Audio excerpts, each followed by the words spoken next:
Running a business comes with a lot of what ifs, but luckily there's a simple answer to them. Shopify. It's the commerce platform behind millions of businesses, including Thrive Cosmetics and Momofuku, and it'll help you with everything you need. From website design and marketing to boosting sales and expanding operations, Shopify can get the job done and make your dream a reality. Turn those what ifs into... Sign up for your $1 per month trial at shopify.com/special offer. This is The Roger Stone Show. This is Roger Stone, and this is The Roger Stone Show here at the Red Apple Audio Network. Yes, this is where you can go to get your weekly dose of politics. Now, while I'm a veteran of 13 national presidential campaigns, 12 of them for Republicans. In 2012, well, even I couldn't stomach Mitt Romney, so I had to support Libertarian candidate Gary Johnson, who had served as an excellent governor of New Mexico, cutting taxes, cutting regulation, creating jobs.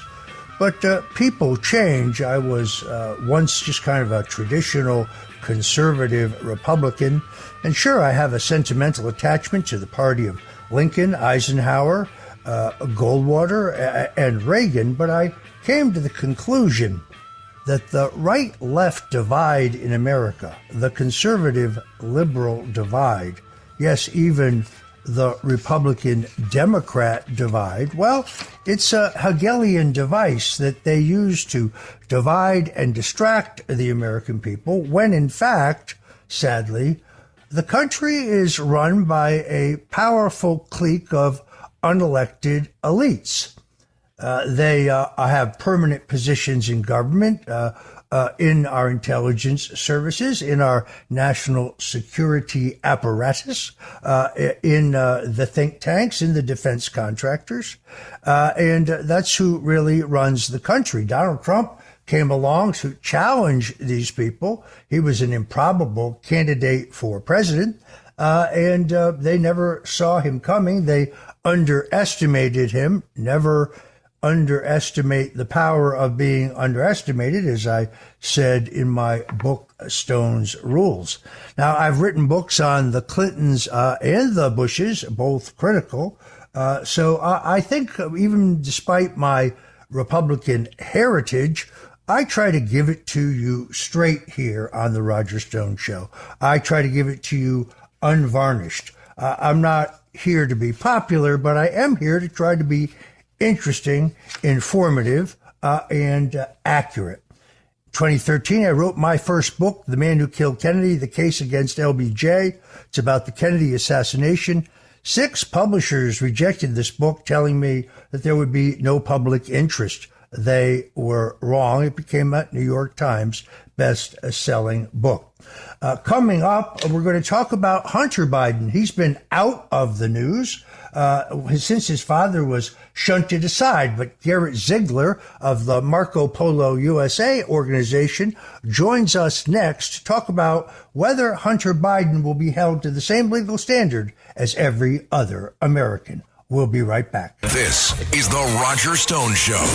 This is The Roger Stone Show. And we're back on the Roger Stone Show here at the Red Apple Audio Network. Hunter Biden, well, he's dropped out of the news. Seems as soon as Nancy Pelosi and Barack Obama bludgeoned Joe Biden out of the race. I mean, something happened in the 6 hours between Joe saying on Saturday there was no way he was getting out, and Sunday afternoon when he released a very strange letter that was not on White House letterhead, and even Nancy Pelosi said it didn't sound like him. There is no one who has chronicled the foibles of the entire Biden-Crichton family more than Garrett Ziegler. Garrett Ziegler served in the Trump White House. He is an intrepid and dogged researcher, a man of the highest ethical standards, but he has made it his mission to expose the documented truth about Hunter Biden's laptop and the criminal activities of the entire Biden crime family. Garrett Ziegler of Marco Polo USA, a nonprofit which has dedicated itself to educating the public on these topics, joins us now. Garrett, thank you so much for being on The Roger Stone Show. Thank you, Mr. Stone. This is a great topic today. So it seems that the New York Times suddenly woke up last week and determined that Hunter Biden was indeed leaning on the Obama administration to assist his energy clients. This is a story that they would never have, never mind, put it on page one. They never would have written it a year ago. Hunter's already gone to trial on gun charges in Delaware. He faces tax charges in California. Bring us up to date. What is going on in the Hunter Biden saga? And now that his father has been shunted aside, is he going to be treated like every other American would have been treated had they committed the crimes that he has committed? Well, I'll take the last question first. He's not going to be treated like every American would, and that is evidenced by the fact that the most serious charges are not on the table. Weiss he allowed the money laundering and FARA violations from the Burisma years, specifically 2014 to 2016, expire. He let the statute of limitations run. Any other poor sap would have been charged for those violations. So it's a travesty. And what we have here on September 9th, as you alluded to, is a trial in Los Angeles. And the only question is whether Joey is going to pardon him before that, because that trial in Los Angeles, which is upcoming, which goes into tax evasion, ironic considering your terrible plight and how his own father's DOJ has went after you with the fervor of a new convert, and how his own son, not only you declared everything, his son didn't declare at least 1.5. That's the floor. We know at least there's $1.5 million that he skirted on. It's probably more. Our group, Marco Polo, doesn't have all the evidence the feds have because we don't have subpoena power. And so up on September 9th, and I'll be there every day, and I'm going to try to stay away from his crazed second wife who yelled at me the last trial. I'll be in Los Angeles every day, September 9th. The trial is going to be lasting 3 to 3.5 weeks. The one in Delaware was only 6 days. It was very simple. It was a clear-cut case. I actually disagree with one of the 3 charges in Delaware. But in less than a month, 3 weeks exactly almost, Hunter is going to be sitting there for over 3 weeks. There's 9 counts in that indictment, 6 misdemeanors, 3 felonies. And to go back to the most contemporary matter of this article in the New York Times by Ken Vogel, who on the scale of the New York Times isn't terrible, but on an absolute scale, it's still terrible. What I mean by that is the New York Times is basically slop, but at least Ken is talking about these matters. Now, they submitted this FOIA request for records pertaining to Hunter's Romania shakedown back in 2021, and the State Department denied their request, and then they sued the State Department. And so what's interesting about this case is Ken Vogel does have some plausible deniability because he FOIA'd in one of these records back in 2021, and the State Department said that it was a, quote, coincidence. They said this to Ken, that it was a, quote, coincidence that they just now produced the documents right after Joey got cooed. And if I could just have one word on that, how fitting is it?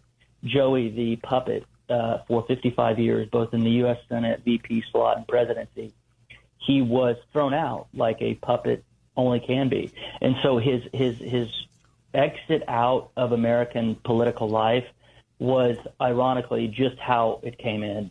It was by forces greater, more powerful, and I would argue even more sinister than Joe, because it shows that Joe was purely a vessel for other things. He was never his own man.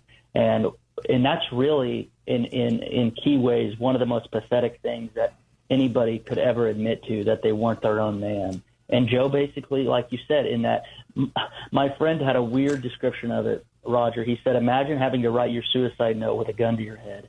That is essentially the experience that Joey had. He never underlines his signature, and yet that non-watermarked letter had an underline under Joey's signature. So I don't even think he dictated it, let alone wrote it on a word processor. And it's just, within 2 weeks of that July 19th, I believe, or July 21, excuse me, within 2 weeks of that July 21 bowing out, the State Department produces all these records to Ken Vogel, who, by the way, talking about this absolute scale of how terrible the New York Times is, Ken Vogel didn't even publish the underlying emails. He just quoted from them. So now me and a couple buddies are now FOIAing Ken Vogel's FOIA request, because the New York Times, in their limited hangout fashion, they spent many thousands of dollars litigating this, and yet they wouldn't even publish the underlying emails. What makes WikiLeaks, and Marco Polo for that matter, special is the underlying emails are published.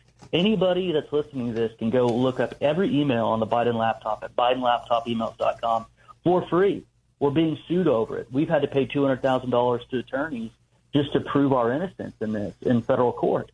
And Ken Vogel couldn't even do that for us. So we knew that Hunter was reaching out to Obama administration officials. All we have, and we have that in our report, in our free dossier at bidenreport.com. But what we're eager to see, and what we will eventually see, is what was produced to Ken Vogel on this FOIA request.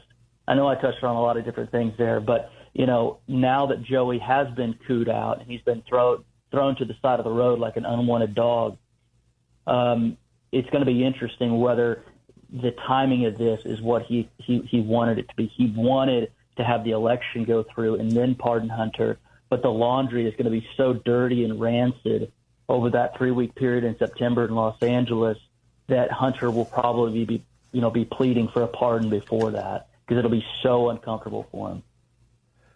This is, of course, that false equivalence that leftists always throw. Oh, Roger and Nydia Stone, they evaded taxes. How come they weren't prosecuted? No, sorry. Actually, we reported every single penny of our income to the penny. We also accurately reported every meager asset we own. I owe the IRS an enormous amount of money, but 75% of that money is interest and penalties. Interest and penalties that you would normally be able to negotiate down if your last name was not Roger Stone. And I'll be paying the IRS for the rest of my life. But I got a break? No, I got no break, none whatsoever. It's a common fake meme online.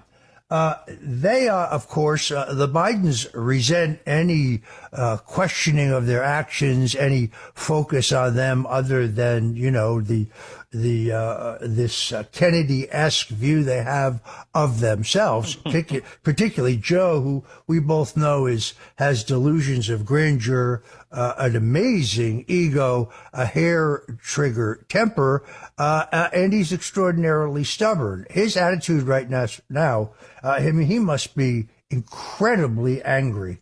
As a very high-level Democrat who's a friend of mine, who told me on Friday afternoon that Joe would resign by letter on Sunday afternoon. I doubted him, but he turned out to be right. Told me that someone who worked for Joe told him that Biden actually said, now I won't go down in history with FDR, LBJ, or even Bill Clinton as one of our greatest presidents. Unbelievable. Absolutely hilarious.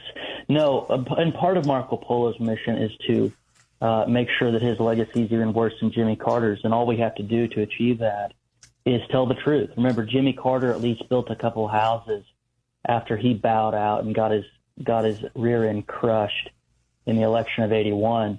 Joey still has to answer to his older sister, both literally and politically, and I'm referring to Nancy D'Alessandro. The progeny of a big-time mob boss in Baltimore. Her father was the mayor of Baltimore, as you know, and she made Joey an offer he can't refuse.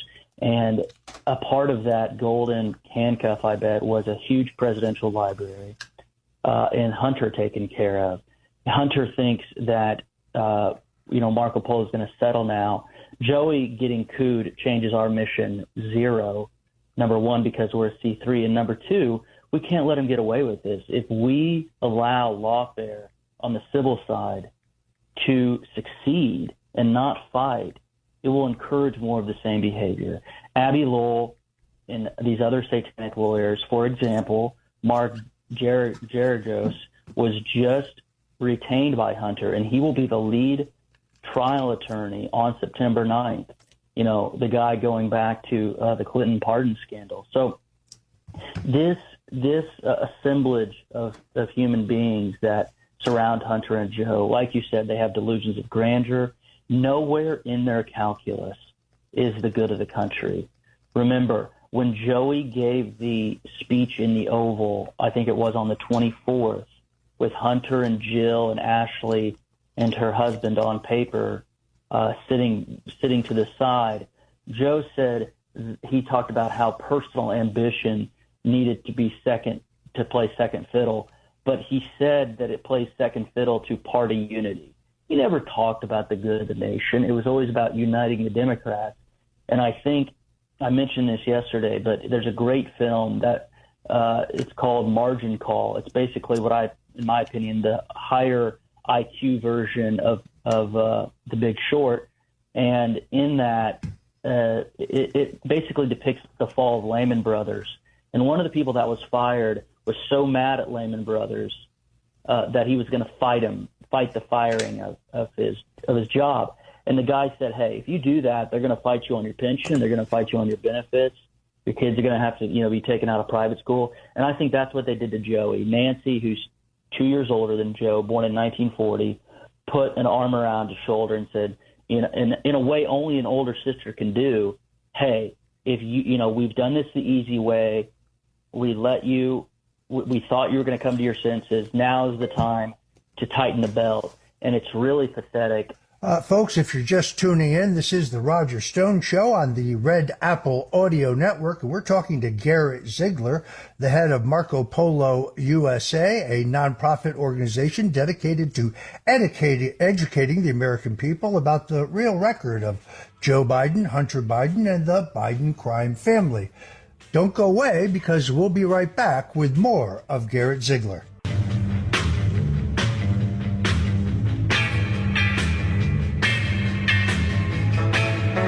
This is the Roger Stone Show.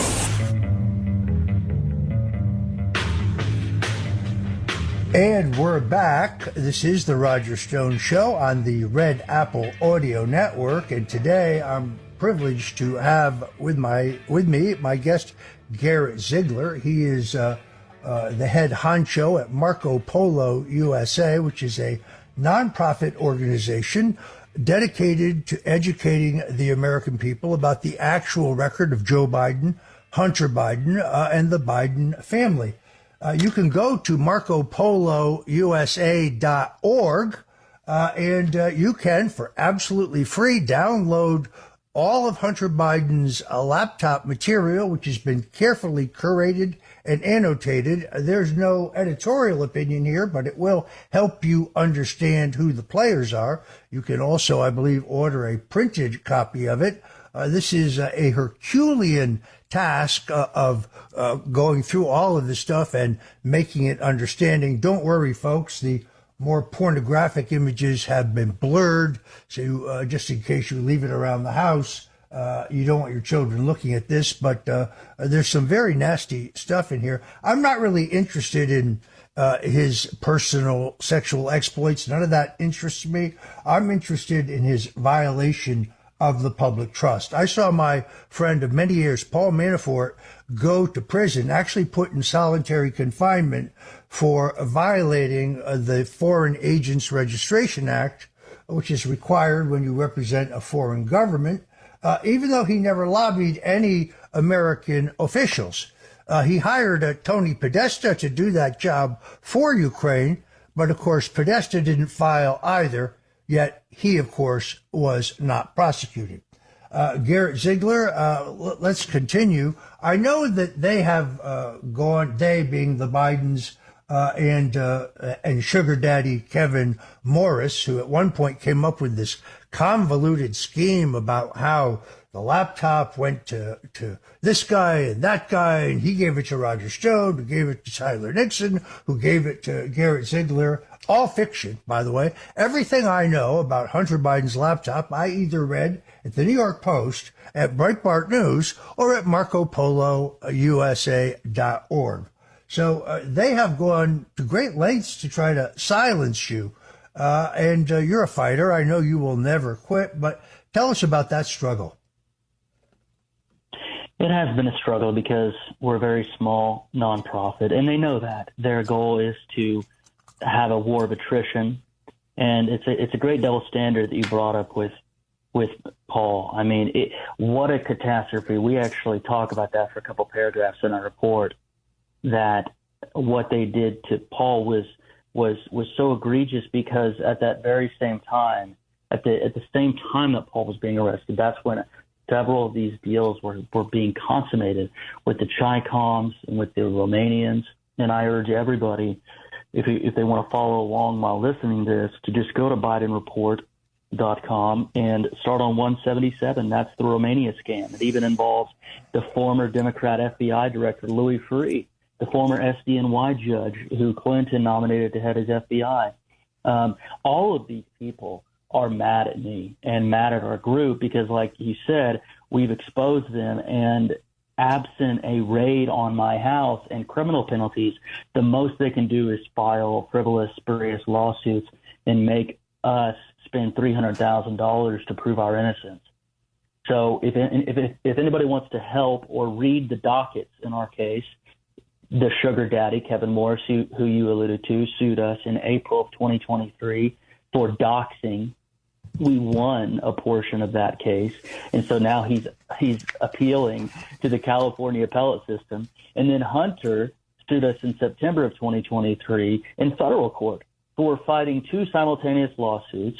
They cost us anywhere from $10,000 to $15,000 per month, and it's absolutely egregious. And they just want to take me off the field. They know that taking me off the field will provide a little bit of respite, and so that's what I spend every day trying not to do, is to make sure that this lawfare expedition doesn't work on their part. I mean, the fact that and one thing about the trial on September 9th that I didn't mention before, Hunter wasn't charged with money laundering in FARA. And if they would have done that with the Romania deal, one of the prosecutors, Derek Hines, would have been conflicted, because Derek Hines, one of Hunter's prosecutors, was literally the right-hand man to Louis Freeh. So we have a clear motive for why they didn't charge him on the most egregious conduct, because Derek Hines would have had to charge his old boss and his buddy. So the former head of the FBI was in on this, Louis Freeh, and the Democrat lawyer fixer in New York, David Boies of Boies Schiller Flexner. His son, Chris, was also involved. And then one of the top, perhaps the biggest fixer in the Democrat legal machine, Mike Gottlieb, who represented Ruby Freeman, who represented the brother of Seth Rich.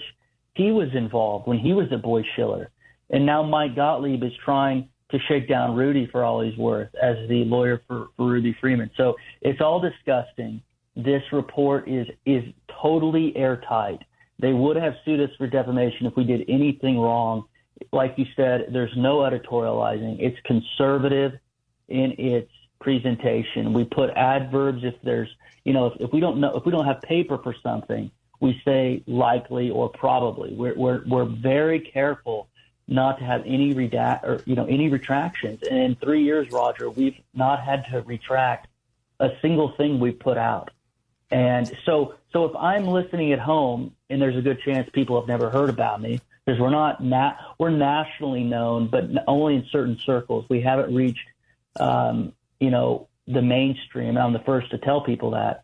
If they're thinking, well, you got sued, Garrett, because you said something false. No, they're suing us to take us off the field. They want us to settle, to pay Hunter. In fact, they made a motion, Roger, for us to pay Hunter's legal fees. Can you believe it? Absolutely pathetic. And they want to take us off the field. It's interesting, as you know, Judge Eileen Cannon in the so-called Florida Documents case recently ruled, based, I think, largely on a amicus brief filed by former Attorney General Ed Meese and two very distinguished and respected law professors, neither of whom is a Trump supporter, claiming that the appointment of Special Counsel Jack Smith is illegal and unconstitutional because Mr. Smith has never been confirmed by the U.S. Senate. There's no provision in law for his appointment, and for him to have these broad prosecutorial powers to pursue Donald Trump, they argue he had to be confirmed by the Senate.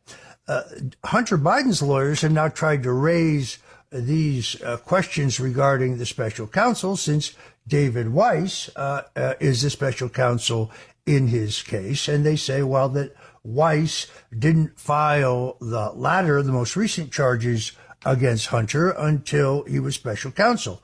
Completely irrelevant. Mr. Weiss is a U.S. attorney, and he was confirmed by the U.S. Senate. The judge in California has not reacted well to this, has he? He has not, and he made them file a motion to show cause for why sanctions shouldn't be issued. So when you and I talk about Abbe Lowell, it's not our opinion that Abbe Lowell's a liar. That's not just a perspective or a way of looking at something. No, Abbe Lowell is a very high-paid liar, and even Mark Scarsi understands this, the district court judge for the Central District of California, who is a no BS type of figure. And he has not ruled on that, by the way. The special counsel, like you said, has clear differences between Jack Smith and himself. And even though Weiss is conducting a limited hangout by just charging tax evasion and not the money laundering charges, because everybody knows money laundering is even more serious in terms of penalties than tax evasion, in terms of what the prison sentence could be. And so even though Weiss is himself conducting a limited hangout, it doesn't change the fact that he's authorized to do this. And it's hilarious to see Abbe Lowell's name on a court document citing Eileen Cannon. But remember, Abbe Lowell has no principles. His principles are whoever pays him. And he has no concern for the country. Abbe Lowell has been lying to the American people ever since our president received a sexual act in the room outside the Oval. He was the chief counsel for the House minority in the Clinton impeachment. And so Lowell's been doing this stuff for, 30 years. It's insane how many lies he's told in public. And Geragos is, basically the crown prince of the legal Armenian mafia in Los Angeles. This is undisputed. And in the fact that Hunter has 6 attorneys and yet he doesn't even have a job. Remember, Hunter does finger painting all day and has 6 attorneys and is suing me, the IRS, Patrick Byrne, is facing 2 criminal proceedings. He never pays his attorneys. His paying of attorneys, quote unquote, is Kevin Morris, quote unquote, loaning him money. And the terms don't even stipulate that he has to pay until 2025. So Hunter gets to do all this legal misadventure work, and he never has to pay his attorneys, where we have to pay our attorneys, every week. It's such a disgrace. Hunter, of course, received stock, received ownership of a Chinese-based energy company, would have the country believe that he divested himself of that. But as I recall, he actually transferred it to one of his attorneys, did he not? That's exactly right. And that is the thing. Within 2 weeks of us breaking that story, Roger, Breitbart, a great writer, Wendell Hughesbow broke that story, and then Miranda Devine piled on based on our work. We were leaked that document from within BHR. That was the kicker. Within 2 weeks of that story breaking, Morris sued us. So we are the group that realized that the divestment was a con, and we had the paper to prove it, and that's why they've been on their tail. That sent them over the edge, because the fact that we can now tell the American public that all that Kevin Morris did hilariously was pay Hunter for the cost of the debt. So Hunter, had $157,000 of outstanding debt. And hilariously, Hunter didn't even put his own money into the Chinese private equity firm, BHR. What he did was he took out a loan from the other partners, and he paid back that loan to the other partners with the distributions of the annual distributions from the firm. And so when Hunter got in bed with the Chi-Coms, they didn't even make him put up his own money. And now Kevin Morris is holding that as collateral because he's given Hunter $10 million in cash. He knows because he's a Biden that he's likely never going to pay him back. And so Kevin can now sell that 10% stake in BHR and be made almost whole with all of the cash he's lent to the Bidens. It's really disgusting, and we were the first to map it out. It is truly disgusting. So I saw this online. You have a newborn, a new addition to your family, who looks happy and healthy. Congratulations. Thank you very much. Mary is our third born, first girl, and the older one is in his own world most of the day playing, but the younger boy, Harry, has taken a real interest in her and is very kind. And so, we all have a vested interest in making sure we have a government that's not completely compromised. And, having three kids certainly reminds you of that every day. And, I'm just hoping that if DJT gets back in, that the level of vetting that is, there were so many snakes in the first term in terms of personnel that when we get back in, that they'll see the kind of work Marco Polo does and use those same types of methods to vet new people. Because, if somebody listening to this met Louis Freeh on the street today, I guarantee you he'd be really kind, or even Hunter. We're not alleging that these people don't put on a good face to the public. The only reason why we know that Hunter's face to the public is a sham is because we have his laptop. Garrett Ziegler of MarcoPoloUSA.org. Thank you and God bless you for joining us today on The Roger Stone Show here on the Red Apple Audio Network. Parents of tweens, if you're familiar with far-off drop-offs... Dad, stop, right here. Or get DMs about what's for dinner, you may be experiencing tween milestones. For your son or daughter, these can start at age 9. HPV vaccination, a type of cancer prevention against certain HPV-related cancers, can start then too. For most, HPV clears on its own. But for those who don't clear the virus, it can cause certain cancers later in life. Embrace this phase. Help protect them in the next. Ask their doctor today about HPV vaccination. Brought to you by Merck. Morning decisions. A creamy mocha frappuccino drink? A sweet vanilla? Maybe a smooth caramel or that white chocolate mocha. Whichever you choose, delicious coffee awaits. Start your day with bottled Starbucks Frappuccino drinks. Pick up a bottle near you wherever you buy your groceries. Home means something different to everyone. But with Rocket Mortgage, home can mean even more. It can mean a college education, taming your high-interest debt, even a renovation. We've made it easier than ever to use your home equity. That home you worked so hard for, now it can work hard for you. Call 800-4ROCKET or visit rocket.com to find out more. Rocket Mortgage, LLC. Licensed in all 50 states. NMLSConsumerAccess.org, number 3030. Last week was our first playoff game, and my plaque psoriasis was so itchy under all my gear. Sometimes just thinking about scratching could take me out of the moment. And then my doctor told me I could get clearer skin with a pill called Otezla. Otezla Apremilast is a prescription medicine used to treat adult patients with plaque psoriasis for whom phototherapy or systemic therapy is appropriate. Otezla can help you get clearer skin after just 4 months. Okay, ready for the next game. Talking to my doctor about a pill was a total game changer. Don't use Otezla if you're allergic to it. Get medical help right away if you have trouble breathing or swallowing, swelling of the face, lips, tongue, throat, or arms. Severe diarrhea, nausea or vomiting, depression, suicidal thoughts, or weight loss can happen. Tell your doctor if any of these occur and if you have a history of depression or suicidal thoughts.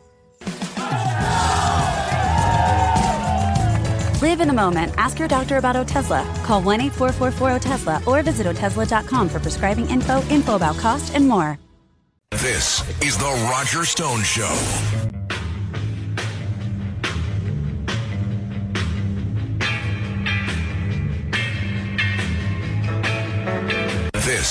The Roger Stone Show. That was Garrett Ziegler of the Marco Polo organization with a great discussion of Hunter Biden and the current saga of his prosecution. People ask me, particularly every day, about the 2024 presidential election because you really can't believe everything you hear on the mainstream media. That's what I like about radio. You can get diverse opinions, but let's be very clear. The country is very, very closely divided. There's very little room here in terms of the fact that people's opinions are set when it comes to Donald Trump, and they're increasingly set when it comes to Kamala Harris, who is at this point at least the presumptive nominee of the Democrat Party. So is Kamala Harris indeed surging ahead in the polls? Well, not really. You see, when you study the crosstabs in the polls, when you look at the actual breakdown of the sample, which is theoretically supposed to reflect an accurate sample of the electorate, you'll find that almost every one of the polls that shows her ahead or surging has oversampled Democrats. There are too many Democrats or Democrat-leaning independents in the surge. So what you're seeing is largely artificial. Then there's the question of money. They say that $300+ million has flown into her campaign coffers. But when you examine that more carefully, you find that the vast majority of that money is coming through a Democrat-oriented payment processor called ActBlue. Not long ago, ActBlue removed the requirement that when you are giving with a credit card, you no longer where the bill is sent, nor your name on the card. I think they may have switched it back now under pressure from several of the attorney generals. But the Fair Election Fund, which is a political committee dedicated to rooting out corruption, has already documented 60,000 so-called donors who may not even exist, or if they do exist, may not have actually given the multiple contributions that are attributed to them in the Federal Election Committee reports. Now, contributions of under $25 don't have to be reported, and none of this information, of course, in terms of donor addresses, is publicly available. But at least 6 attorney generals are now looking at whether money laundering is going on. In other words, this money is coming from somewhere, but I saw a story last week of a woman who lived in Nevada. She was a widow. She survived on disability and Social Security. Her total yearly income was less than $33,000 a year. Yet, according to ActBlue, she has given $840,000 worth of contributions to Democrats.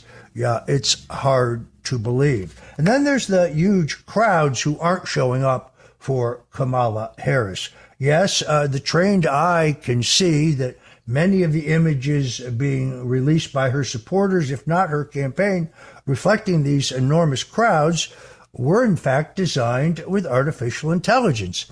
When Donald Trump said that correctly the other day, he was immediately attacked by many in the mainstream media, saying he was smearing her. But if you look at the cell phone cameras being held up by those in the images, you can see that they don't reflect the image of Kamala and her airplane. Very, very suspicious. Look, the Kamala Harris campaign has a problem. They have a candidate who can't speak, she can't answer questions, and she isn't going to be very good in debate. Do not underestimate Donald J. Trump. He is tough as nails. He is determined, and he has shown both in the debate with Joe Biden and in his recent press conference that he can be extraordinarily disciplined when the time comes from. Folks, we're headed to a very close hard-fought election. But take heart. The media that's telling you that Donald Trump is dropping behind, well, they're wrong. It's all here today, folks, on the Roger Stone Show. So don't go away, and we'll be right back.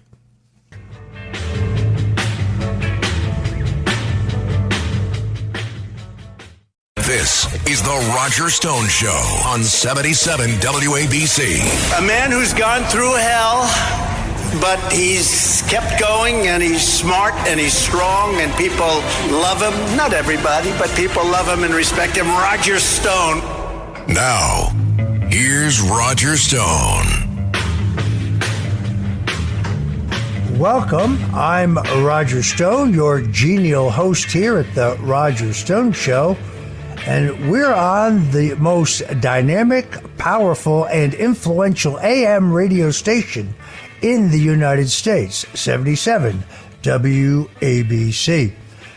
We're here every Sunday, and we talk news, history, politics, style, and of course, one of my favorites, food.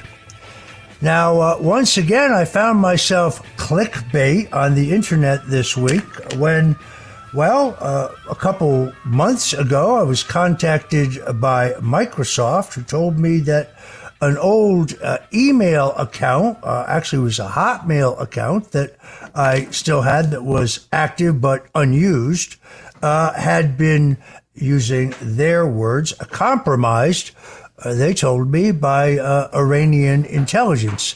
They urged me to change my password and to be extraordinarily careful about clicking on any links that I was not certain were not malicious, would not be used to either infiltrate my computer, or more precisely, they said, the purpose for this intrusion is to send emails that appear to be from you to high-level officials in the Trump campaign. That would include links that, if they clicked on them, would give them access to the Trump campaign computers. I didn't think much of this because it's an account that is truly moribund. I don't use it anymore.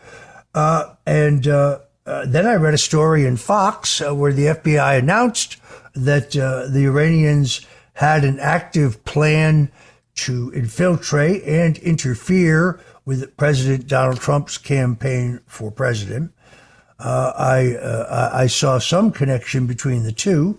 And then subsequently, I was contacted several weeks ago by the FBI, who told me that my other email account, the one I use more but still infrequently, had also been compromised. Now, I want to stress the FBI agent was extremely professional.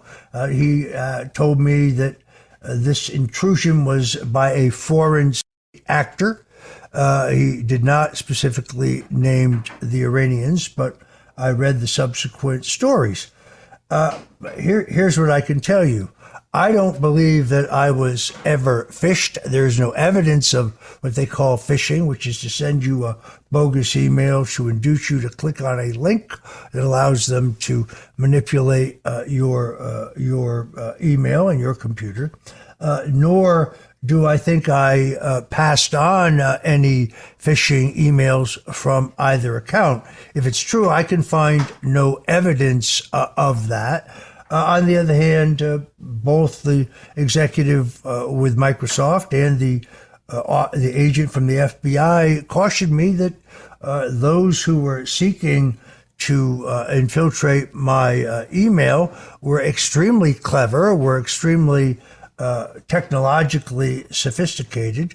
They urged me to change my passcodes frequently. I don't use either one of these accounts for anything particularly sensitive, and my traffic with those in the Trump campaign is extremely limited. So that's all I know. Now, you can read in the fake news that Stone was so stupid that he was phished. No evidence of that. But the folks at Microsoft and the people at the FBI certainly in the case of Microsoft and implied by the FBI, believe that this is being done on behalf of the Iranians.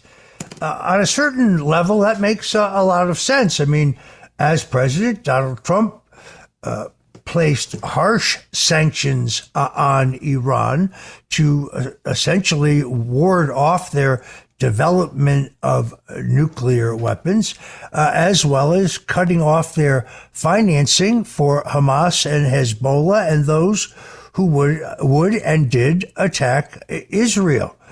And for reasons that really baffle me, President Joe Biden and Kamala Harris and their Secretary of State, Antony Blinken, seem to believe that fully funding and presumably therefore arming Iran somehow brings stability to the region. At the same time, they undermine our traditional allies in Israel. Now, I am a supporter of Israel. I recognize that it was President Richard Nixon who unilaterally saved Israel from total and complete annihilation in the 1973 Yom Kippur War, when the Israelis were caught by surprise by an attack by the Syrians and the Egyptians. They had their backs against the sea, and the end was near when Golda Meir called President Richard Nixon and asked for help. Nixon, over the objections of Henry Kissinger, over the objections of his own national security apparatus, ordered the airdropping of $37 million worth of lethal aid to Israel, which saved them from certain annihilation. On the other hand, we already give Israel $1.4 billion a year for their defense, and, well, America has problems. I'm for funding America first. I don't want a war in the Middle East. A certain way to get it would seem to me to be to continue to fund the rogue state of Iran, but that is what the Biden-Harris administration has done. It has brought us literally to the brink of war. President Richard Nixon, who was my mentor, my first boss in politics, resigned last week. It was the 50th anniversary of his resignation. If you didn't hear it, there was a terrific interview with Ed Cox, President Nixon's son-in-law, on the Katz and Cosby show right here at 77 WABC. It's worth downloading the 77 WABC app so you can go back and find that great show. President Richard Nixon, a man who ended the war in Vietnam, reached a strategic arms limitation agreement with the Russians, saving this country literally billions in defense spending, who opened the door to China at a time that China was a backwards agrarian, dirt-poor society with no technology and no sophisticated military capability. Nixon understood that the Russians and the Chinese were not traditional allies. In fact, despite the fact that they were both communists, they had a long mutual border and a deep historic distrust of each other. So Nixon skillfully played off the Chinese against the Russians to secure that strategic arms limitation agreement. It was also Nixon who desegregated the public schools, not John F. Kennedy, not Lyndon Johnson. More than 80% of public schools were still segregated when Nixon became president. And by the time he left, thanks, frankly, to the leadership of later New York Senator Daniel Patrick Moynihan, Attorney General John Mitchell, and George Shultz, later a Secretary of State, the public schools were desegregated without incident, without bloodshed. Nixon also ended the draft, brought us the 18-year-old vote, and very strangely, I would say, not strangely, but prophetically predicted precisely what's going on between Russia and Ukraine today. So to salute my former boss, I want to play this audio of one of his most inspiring comments. The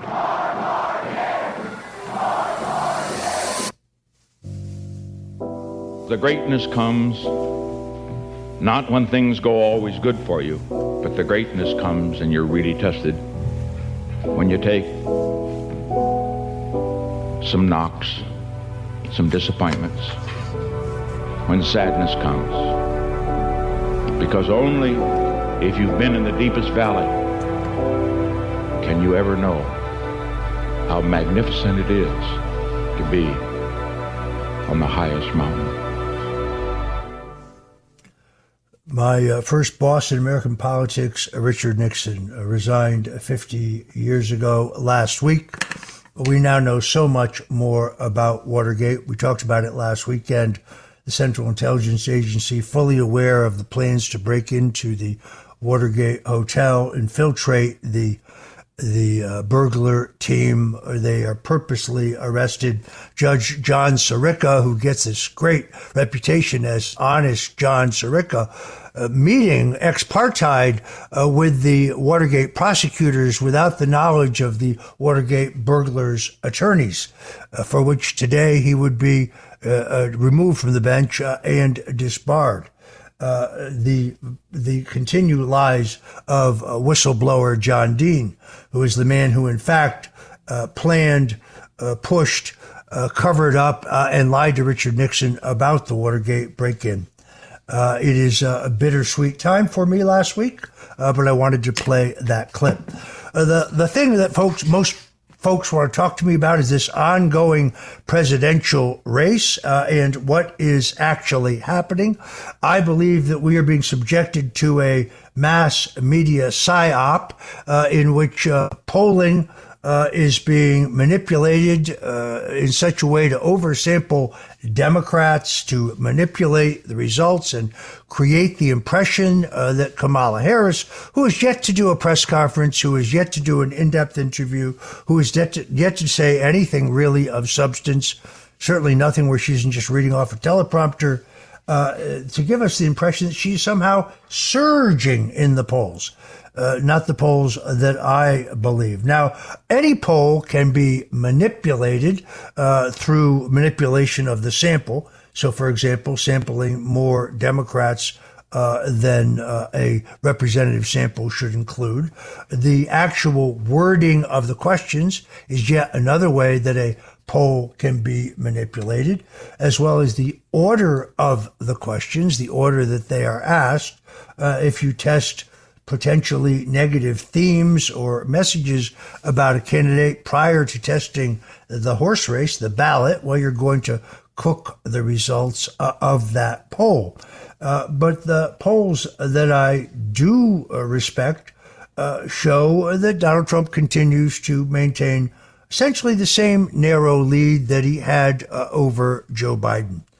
Yet the mainstream media tells us about the $300 million that she's brought in through Act Blue, an online payment processing company.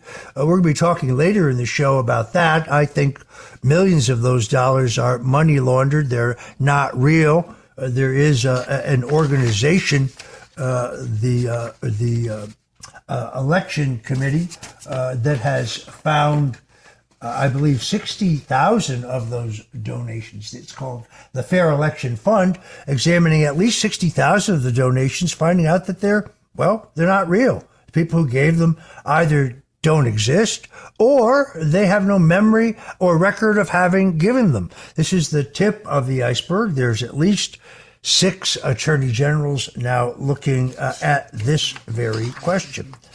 Now, late last week, there was a so-called shakeup in the Trump campaign, but not really. I watched the Trump campaign as a veteran of 13 national presidential campaigns, starting with Richard Nixon, 3 campaigns for the great Ronald Reagan, my service to Senator Bob Dole, one of the greatest Americans in the 20th century, who would have been a great president, and, of course, my early and fervid support for Donald Trump. for which my family and I have been put through hell. But there was no shakeup in Donald Trump's campaign because there's really nothing wrong with Donald Trump's campaign. Those who are weak-kneed or wobbly or scared because they're buying into this Kamala Harris psyop should not be. Susan Wiles, who was responsible for the election of outsider Rick Scott as governor and played a heavy role in his election as U.S. Senator, a woman who could have gone to work for Senator Marco Rubio or Governor Jeb Bush in 2016, but chose to be with Donald Trump.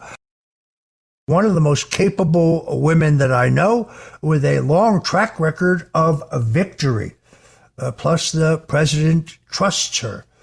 She takes some slings and arrows. I've seen smears on her saying she's a globalist, that she represents big pharma, that she's a member of the WEF. All of that is completely and totally false, completely untrue. And the president put it out yesterday in a Truth Social posting that she has his full confidence. Pollster Tony Fabrizio, who's someone I've known since I was 18 years old. We met in Suffolk County, actually in Nassau County, when we were both working on the congressional campaign of Republican Greg Carmen. I was a consultant to that race. Tony was, I believe, the campaign manager, and he is, without any question, one of the most brilliant, blunt, hard-driving political strategists in the country and in the party today. If I were running for the U.S. Senate, which of course is never going to happen, that's who I would hire.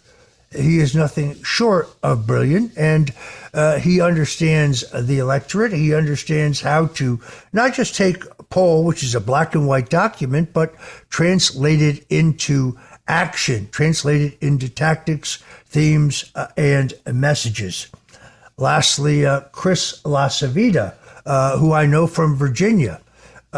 He takes a lot of crap online, but if you like Senator Ron Johnson, who I think has been a real fighter for the America First agenda and for the true values of the Republican Party, well, I don't think Ron Johnson would be in the Senate but for the extraordinary job that Chris LaCivita did in his campaign, in which Johnson, I believe, won by 1.5 points when virtually every other Republican in the country went down. He is one of the best strategists and, more importantly, or as importantly, mechanics in the Republican Party. So as a veteran of these campaigns myself, I have confidence in his team. Now, yesterday I read that Corey Lewandowski has joined the campaign as a senior advisor. Corey and I have had our differences, so I'm going to spare you, but adding an advanced man to the campaign, I'm not sure what that brings, but I'm not going to spend my time attacking people who are for Donald Trump. I want to keep my fire, rhetorically, of course, fired on the Democrats, because I'm not sure why anyone would believe that Kamala Harris is going to do anything differently than Joe Biden has done. Now we're expected to believe that suddenly she's going to crack down and seal our southern border. Now we're supposed to believe that suddenly she is going to enact a bill to end the taxation of tips on service people, when she and Joe Biden have had 3 years to do that, and they have done nothing. So when we come back, I'm going to do a little more handicapping of what's to come in 2024. This is going to be a roller coaster, folks. This is going to be a close, hard-fought race, but it was always going to be a close, hard-fought race. I'm Roger Stone. This is The Roger Stone Show, and if you love politics, don't go away, because we'll be right back. It's The Roger Stone Show on 77 WABC. Listen to this audio of Joe Biden. I think it was only yesterday. Hey, what our Project 2025 is. Beat the hell out of them. I mean it. Now, this is the same guy who said he was going to put Donald Trump in the bullseye, that it was time to put Donald Trump in the bullseye. If Donald Trump said that, the media would be all over him in an instant for fomenting violence.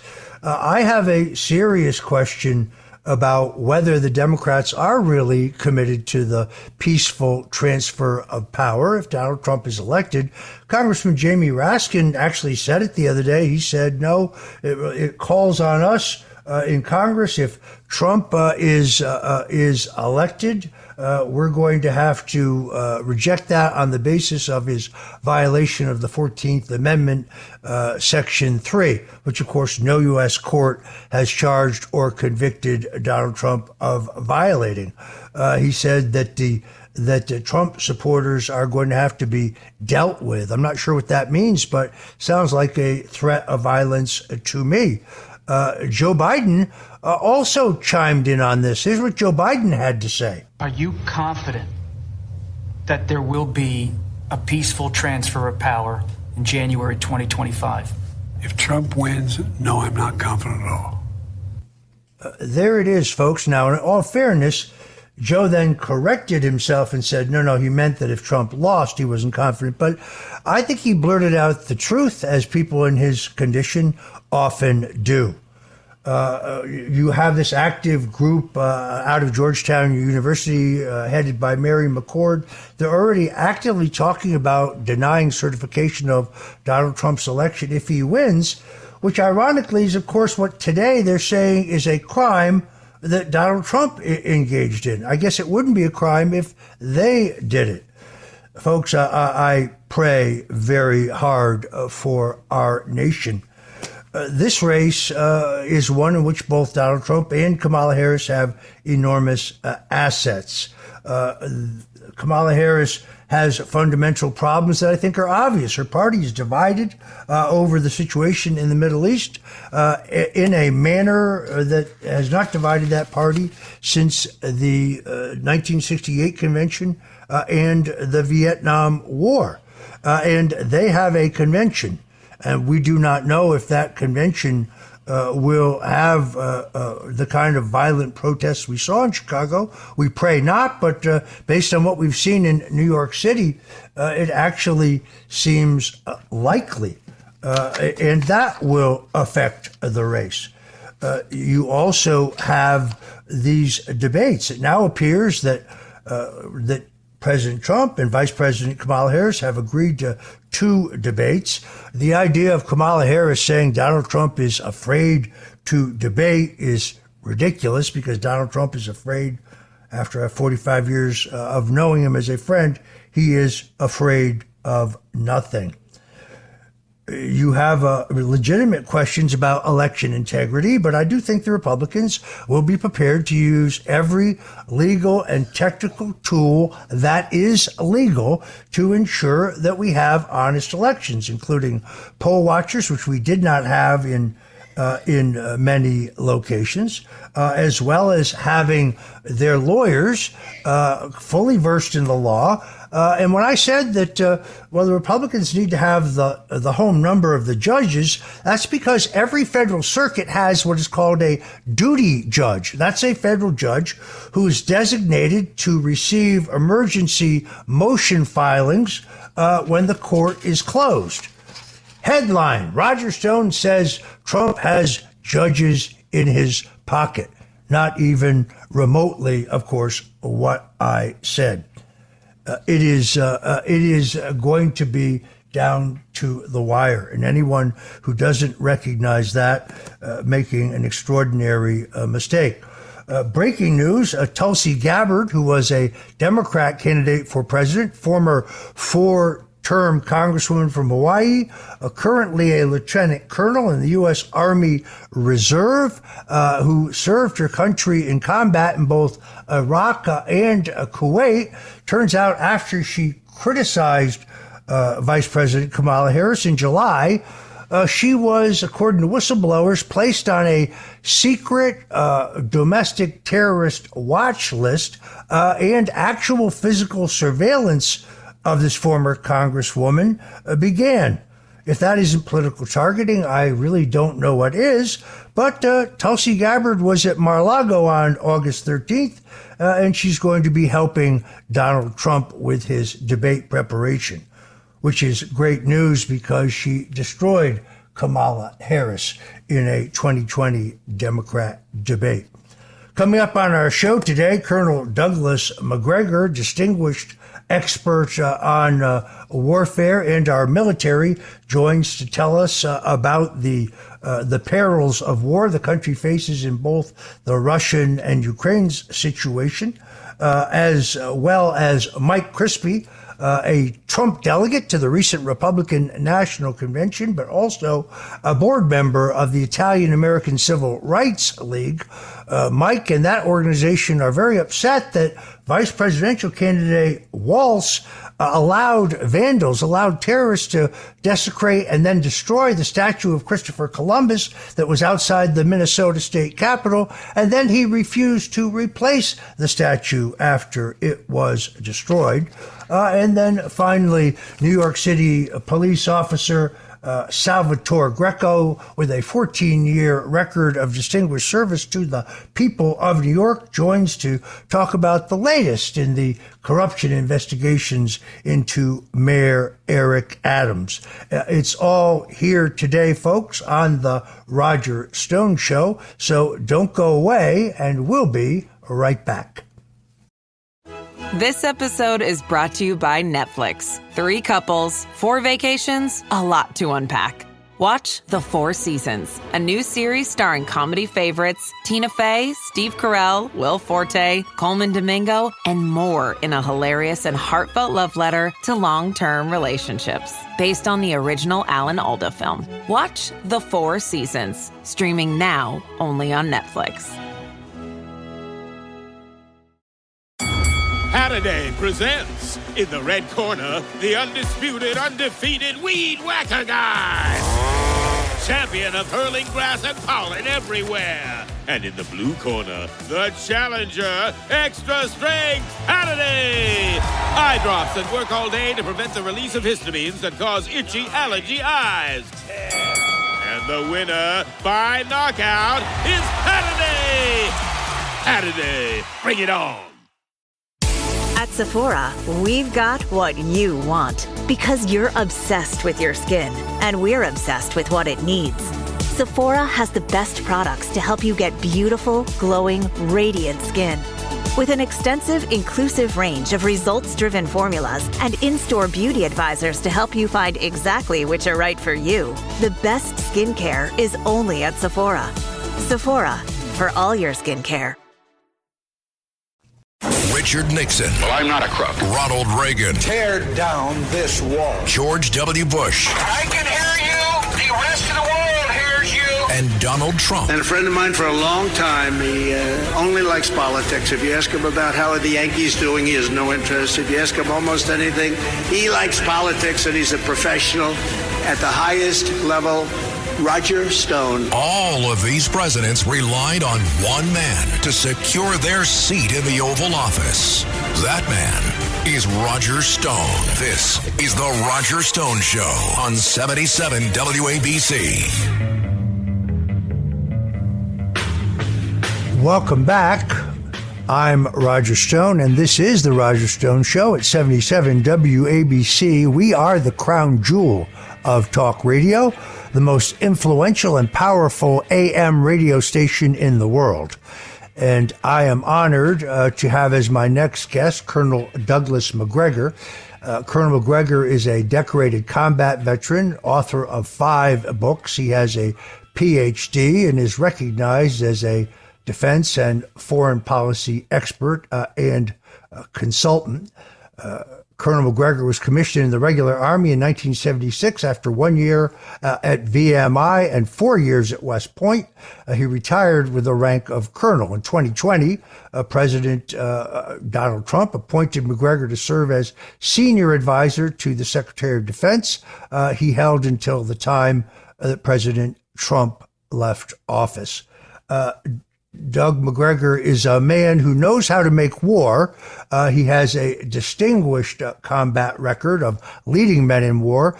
but he could be one of the leading advocates for peace in the country today, which is why I'm pleased that he could join us.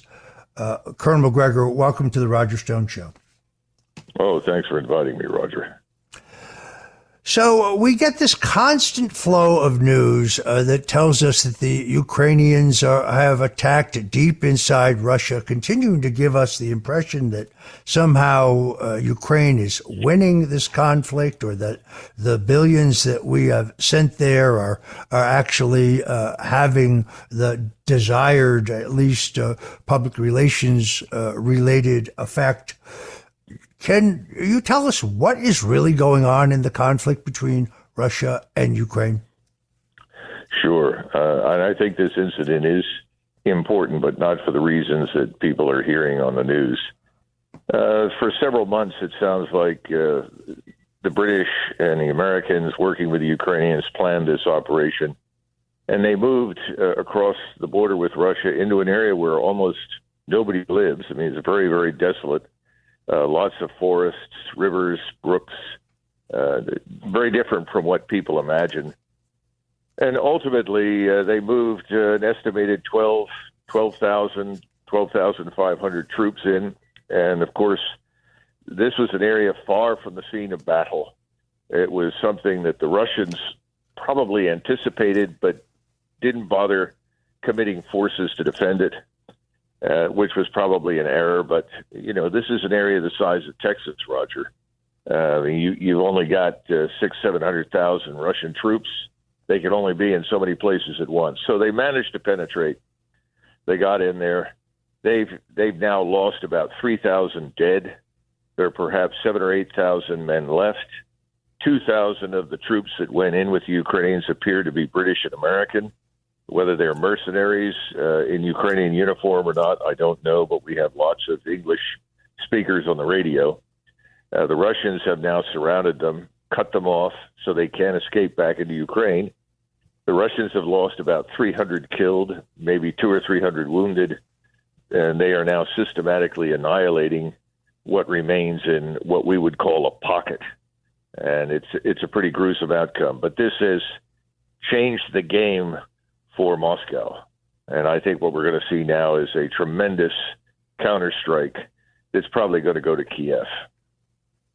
It is my belief that our ongoing efforts, when I say our, meaning the U.S. government under Antony Blinken and presumably Joe Biden and Kamala Harris, that our push of Ukraine into NATO is a clear violation of the Budapest Memorandum agreed to Secretary of State James Baker on behalf of the United States, as well as the Minsk Accords.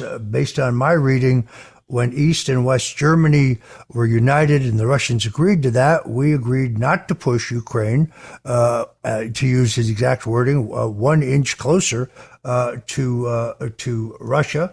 But our actions, our insistence of putting Ukraine into NATO is what this war is all about. Just as John Kennedy did not want Russian missiles 90 miles from our shore pointed at the United States, I don't think Putin or the Russian people want NATO missiles pointed, based in their country, pointed at Russia. Yet the counter narrative is, as you know, that Putin, this is all about his territorial ambitions. And once he takes Ukraine, he's going to take Poland and then Germany and then France, and then he'll own all of Europe. I don't even think this is feasible, never mind true. Well, of course, it's nonsense. It's a huge lie. All you have to do is go back to February of 2022, when the Russians intervened. They went in with a very small force because they had a very small army. And the objective was to get everybody's attention. They've been trying desperately over the previous 10 to 15 years to make the point that what happened in Ukraine was of vital strategic interest to them. And they certainly did not want Ukraine to be turned into a platform for the projection of hostile military power from NATO into Russia. As you pointed out, if you put the kinds of missiles that we're talking about deploying now again to Germany and perhaps Western Poland into eastern Ukraine, you're within minutes of the Russian nuclear deterrence. You're within minutes of all the major cities, which is where most people live in Russia. So the bottom line is that this is a travesty. We brought this on. Now we're hearing all sorts of different reasons why. I mean, clearly there was always an interest in bringing Russia down so they could strip it of its resources. I mean, that's clear, but at the same time, it's still difficult to fathom the folly involved, how badly we misinterpreted the Russians, how completely false our evaluations were. We have no strategy except to, quote unquote, harm Russia. Russia is growing at 3% plus a year now. Their economy is booming. The economy in Europe is in ruins, and we'll be lucky to grow at all. It's a catastrophe. It never needed to happen. And unfortunately, when Donald Trump was the president, this nonsense continued under his watch. He didn't like it. He wanted to stop it, but he didn't. And it continued. And then, obviously, once he was out of office, it regained tremendous momentum. And now Ukraine is in ruins. The nation is destroyed. The good news is that this is winding down. And I know a lot of Americans don't understand that. But the truth is that the Russians, I think, are going to move very decisively now to strike down this regime. And Zelensky, I'm told, has his bags packed. He's moved all his money into various bank accounts, the billions that he's stolen, along with his inner circle. And I would expect that once the Russians move on Kiev, he'll find an airplane somewhere that he can get into and fly away. Well, he has a fabulous luxury condominium in Miami Beach that I think was $22 million, I believe. I looked at the real estate records the other day. Well, he also has a spectacular vineyard, wine growing plantation, whatever you want to call it, estate in Tuscany with a beautiful villa. He and his wife have purchased that. They have a home in Venice. I'm talking about Italy. You mentioned Miami. I'm sure there are other things in other places. I mean, the fantastic sums of American and European money that have been stolen by him and his comrades, the so-called neo-Nazis, is phenomenal. It dwarfs Karzai in Afghanistan and the crooks in Iraq. Well, and the more outrageous thing, of course, is they continue to tell us that this is about democracy. I mean, Zelensky has outlawed every party except for his, has arrested all of his political opponents, including those who ran against him in the last election. He closes down newspapers, radio stations, television stations. He arrests journalists. He's outlawed the largest church in the country. So this is most certainly not at all about democracy. And Barack Obama, whose foreign policy Joe Biden and Antony Blinken have merely carried forward and are pushing, seem intent on war. We don't, to my knowledge, even have any negotiations going regarding a ceasefire or cessation of hostilities. And although it appears to me the Ukrainians may be ready for that, it continually gets vetoed by our State Department. What is their larger aim here? Is their aim just the profiteering of world war? What is their purpose? Well, I think this administration and its foreign and defense policies, as well as internally, everything is a kind of runaway train. They're headed down the side of a mountain at hypersonic speed. They have no chance of stopping anything. I think they've simply lost control everywhere. We've lost control in the Middle East and are hurtling towards a war there. We've lost control in Europe. I think we're going to see dramatic turnover in Europe and the governments over the next several months. And I think the Europeans are going to say, thank you very much, but no more to Washington. You know, the funny thing is, Roger, and you have experience with this, the people that are consistently droning on about democracy are the ones that show the most contempt for it, right here inside our own country as well as overseas. They don't care what people do as long as the people are doing what they want them to do. And then, of course, they characterize that as somehow or another morally pristine and democratic, but it's a big lie. Yeah, it's quite extraordinary that the party that's been whining incessantly about democracy and Trump being a threat to democracy is about to nominate a candidate that literally not a single American voter has voted for president. And their convention, under their rules, doesn't even require a vote to nominate their candidate for vice president. They try to keep Trump off the ballot. What could be more anti-democratic than that? They try to censor speech on the internet platform, something both you and I have experienced. I can't imagine what would be more anti-democratic than that. It is really a farce. I want to switch to the Middle East because you brought it up, and it is a powder keg that is abundantly clear. Under Donald Trump, clearly the sanctions he placed on Iran, where they couldn't even sell their oil to the Chinese because the sanctions were so harsh and so strict, they were out of cash. No money to continue their nuclear weapons development program, no money to subsidize Hamas and Hezbollah for the terrorist attacks on Israel.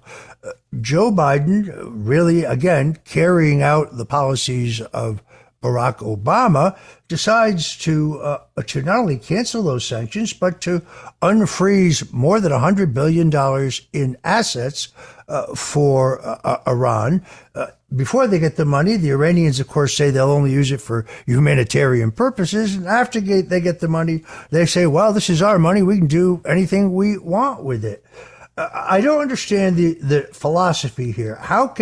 Why do the Democrats seem to think that empowering and building up Iran will bring greater stability to the region when it's so obvious that is not the case? Well, I think we've had problems with sanctions for years. We've gotten to the point where we've bullied so many countries for so long into trying to make them do what we want them to do that I don't think the sanctions make much difference. I think we have roughly 33 or 34 countries under some form of punishing economic sanction. And this is one of the reasons that you see this alternative system emerging.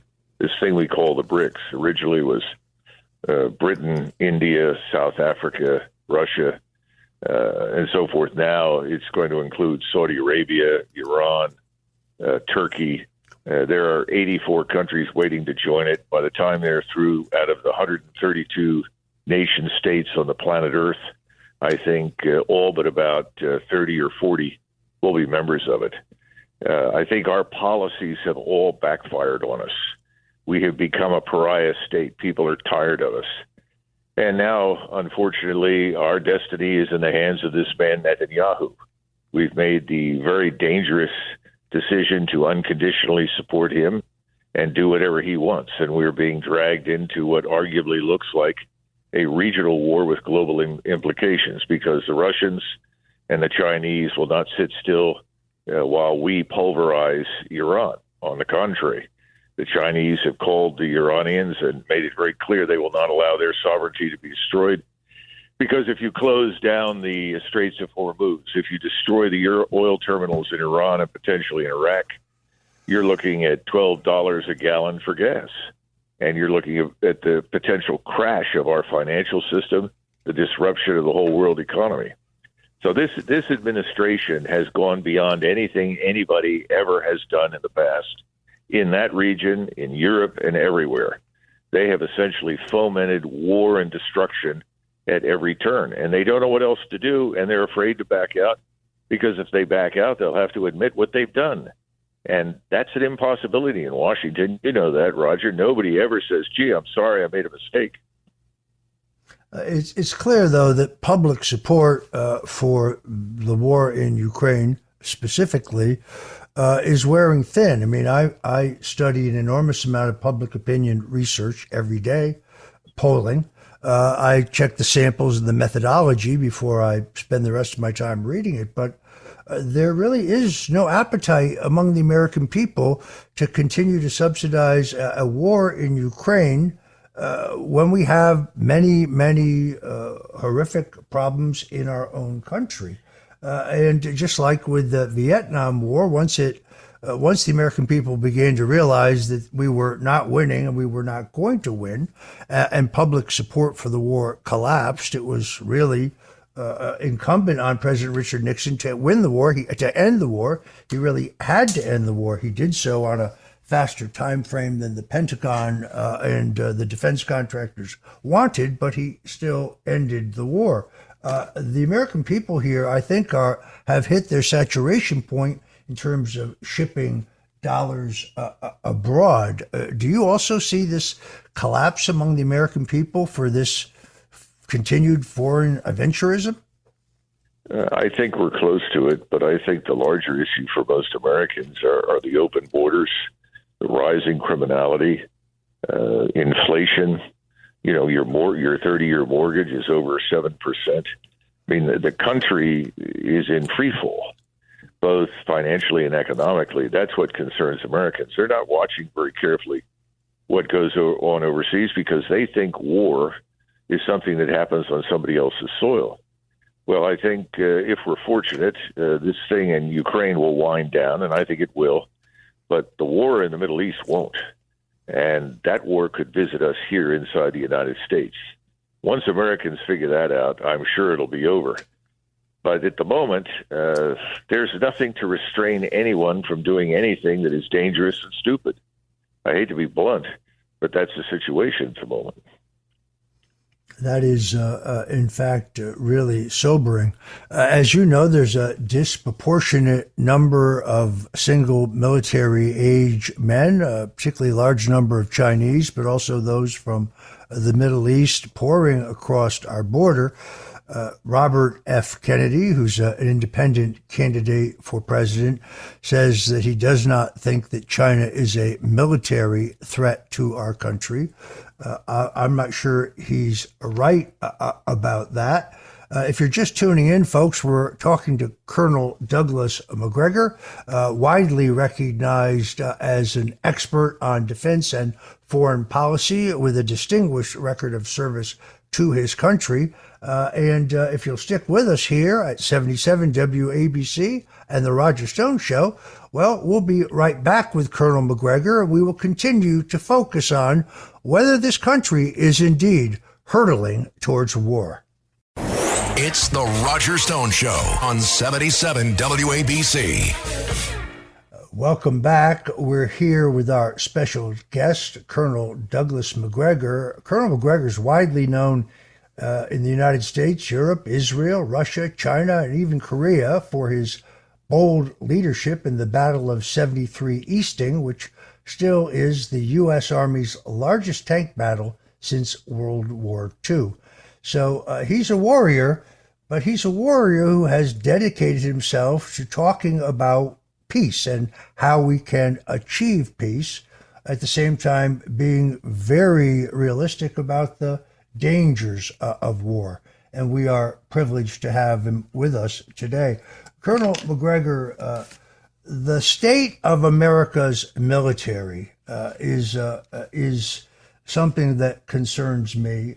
There are many, I guess we could call them conservatives, or those who are skeptical of government, who keep believing that somehow deep within our military there are these white hats who are going to ride to the rescue and end all of the unconstitutional weaponization of the criminal justice system and going to ensure that our elections are honest, fair, and transparent. But my search indicates that during the Obama years, there was a systematic effort to rid the military at our upper and middle sections of those who either were just honest soldiers who had no political agenda, or those who may have thought to, say, lean right.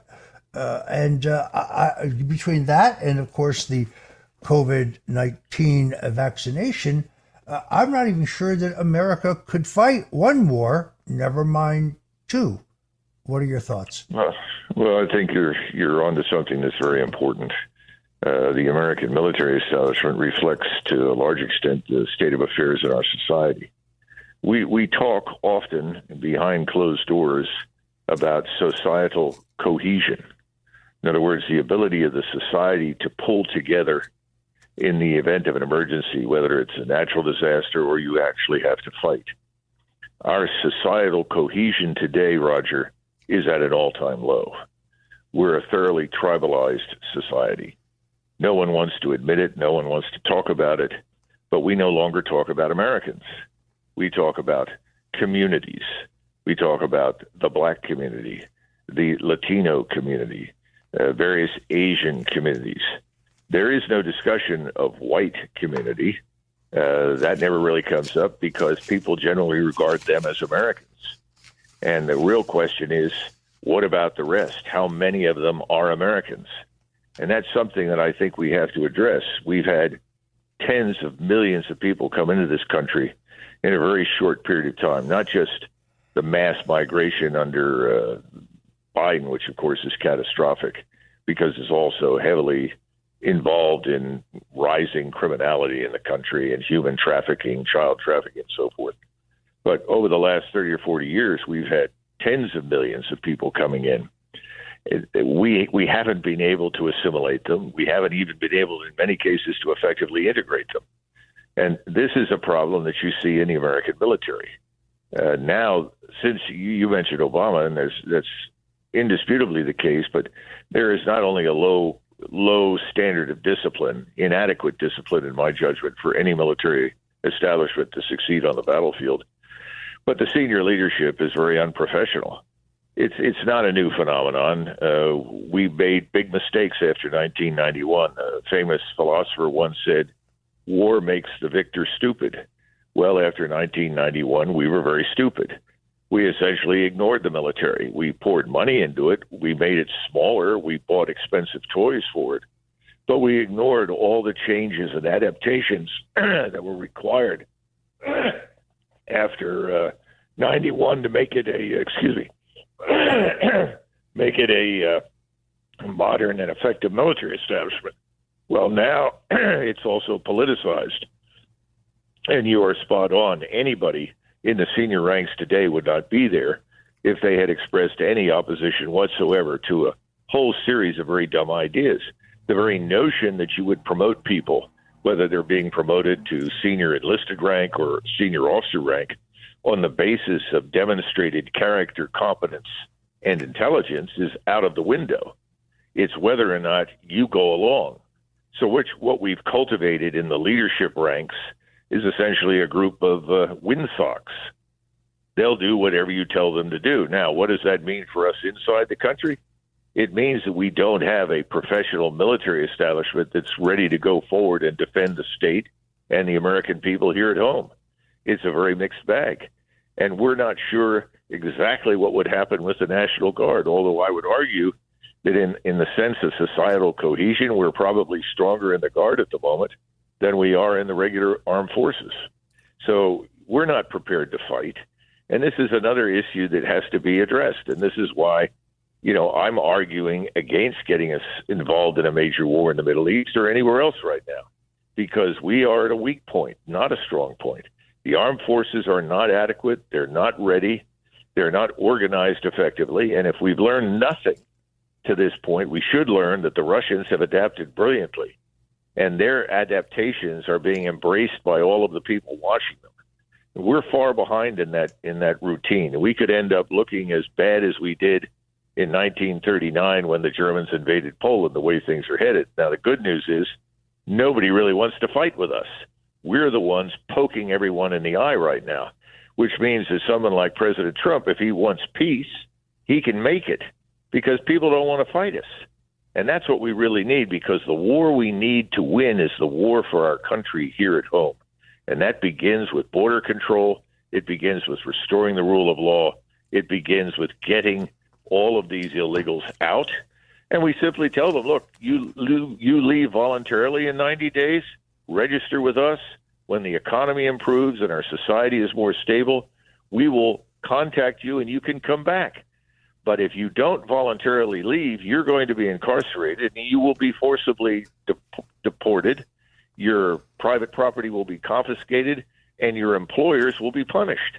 We've got to go down that line, because the most important thing we've got to do right now is we have to be Americans. One people, one law, the Constitution, with one language, English. We've got to go down that route. If we don't go down that route, Roger, it doesn't matter what happens in the Middle East or Eastern Europe or anywhere else on the planet. We won't exist. All right, Colonel Macgregor, you're involved in a number of important endeavors to support the Republic. How can people find you? Well, first of all, I'd urge everybody to go to ourcountryourchoice.com. I think you'll find a lot of interesting material there because we are an organization of almost 500,000 now. We want to build a movement in this country that is American. We want to be the party of the United States, of the American people, representing them and their interests. We want to divorce ourselves from the uniparty that is running the show in Washington. And we're organized not around some sort of ideological platform. We're organized around issues that most Americans can agree on. And that means defend our borders. It means restore the rule of law, end the criminality in our cities. Stop the drug trafficking and human trafficking. These things are killing us. And when we finally do close that border, if President Trump gets in there, then you're going to have a war inside our country, Roger, because the drug cartels are not going to be very happy if suddenly their profits dry up. So we're going to have to fight that out here. And those are just some of the issues. We're interested in electoral integrity, and sadly, Roger, you and I both know that nothing has changed since 2020. That's the problem. So as we move into this election, what evidence is there that we'll get a clean and fair election? Well, I think it will be clean and fair in some areas, but in a lot of areas it won't. And this is something else we've got to do. We've got to get out of this nonsensical vote online, vote early, vote absentee ballots and everything else, and get back to basics. And everybody votes. We could do it for 48 hours, but we got to have paper ballots. And if you're not an American citizen, you don't have proof of that, and you don't have proof of legal residence along with your citizenship, forget it. You can't vote in that precinct. I don't see any evidence that the Republicans on the Hill are going to fight for that. So I don't know what happens in November, but I don't have high hopes or expectations. All right, I'm afraid we have to leave it there. Let me thank my special guest, Colonel Douglas Macgregor, for joining us today on the Roger Stone Show. Colonel Macgregor, thank you, and God bless you. Oh, thank you, Roger. My best to everyone. This is the Roger Stone Show on 77 WABC. A man who's gone through hell, but he's kept going, and he's smart, and he's strong, and people love him. Not everybody, but people love him and respect him. Roger Stone. Now, here's Roger Stone. Welcome back. This is the Roger Stone Show here at 77 WABC Radio. Folks, if you haven't gone to the App Store and downloaded the 77 WABC Radio app for your phone, let me urge you to do that, because you can hear all of our great programming after the fact. If work or family activities prevent you from listening to your favorite shows, you can always go back and listen. Of course, you can also hear us at WABCRadio.com worldwide. I mean, pretty much any place you can see the sky, you can listen to the great programming at 77 WABC Radio. And if you're fortunate enough to be in the New York, New Jersey, Connecticut area where I grew up, you can find us at 770 on the AM dial.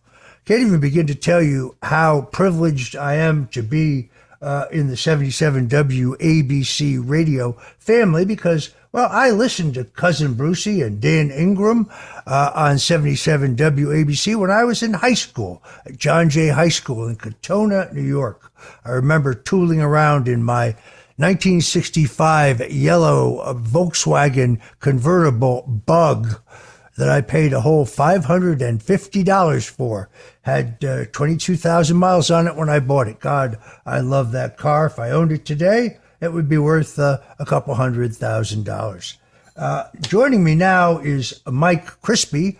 Mike Crispi is the host of Mike Crispi Unafraid, also a program called Last Call, both of them at rumble.com.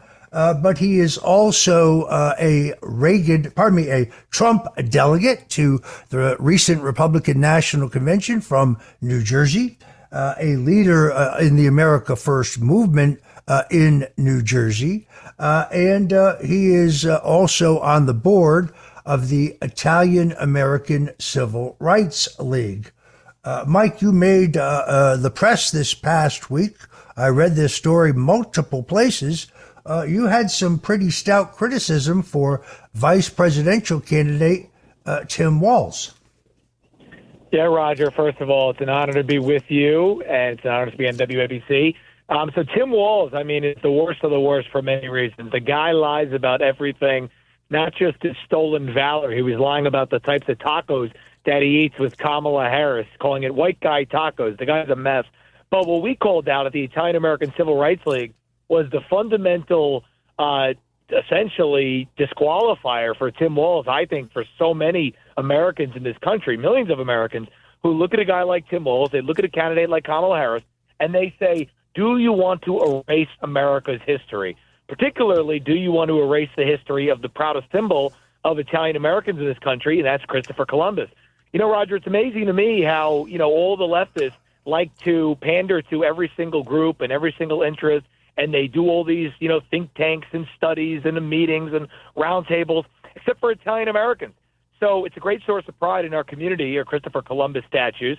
And the Democrats, because the woke psycho leftists complain, will jump all over the opportunity to not only rip down Columbus statues, but then pioneer and champion renaming Columbus Day, a great source of pride for millions of Italian Americans, many of which probably listen to this station, but renaming it Indigenous Peoples Day. Tim Walz has been at the forefront of that for years, dating back to 2017.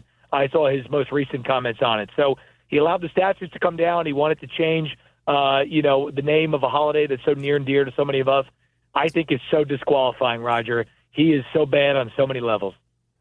In this specific case, what he did was there was a threat by terrorists, by thugs, to desecrate and then tear down the statue of Christopher Columbus that is outside the Minnesota state capitol. The governor ordered that the statue should not be defended, and then when it was destroyed, he refused to replace it, which to me is, as you say, Mike, an effort to disrespect our traditions, to reject our values, and to rewrite our history. It is amazing, and it is very typical of the entire progressive agenda that this fellow Walz represents. I must tell you, I actually never heard of him.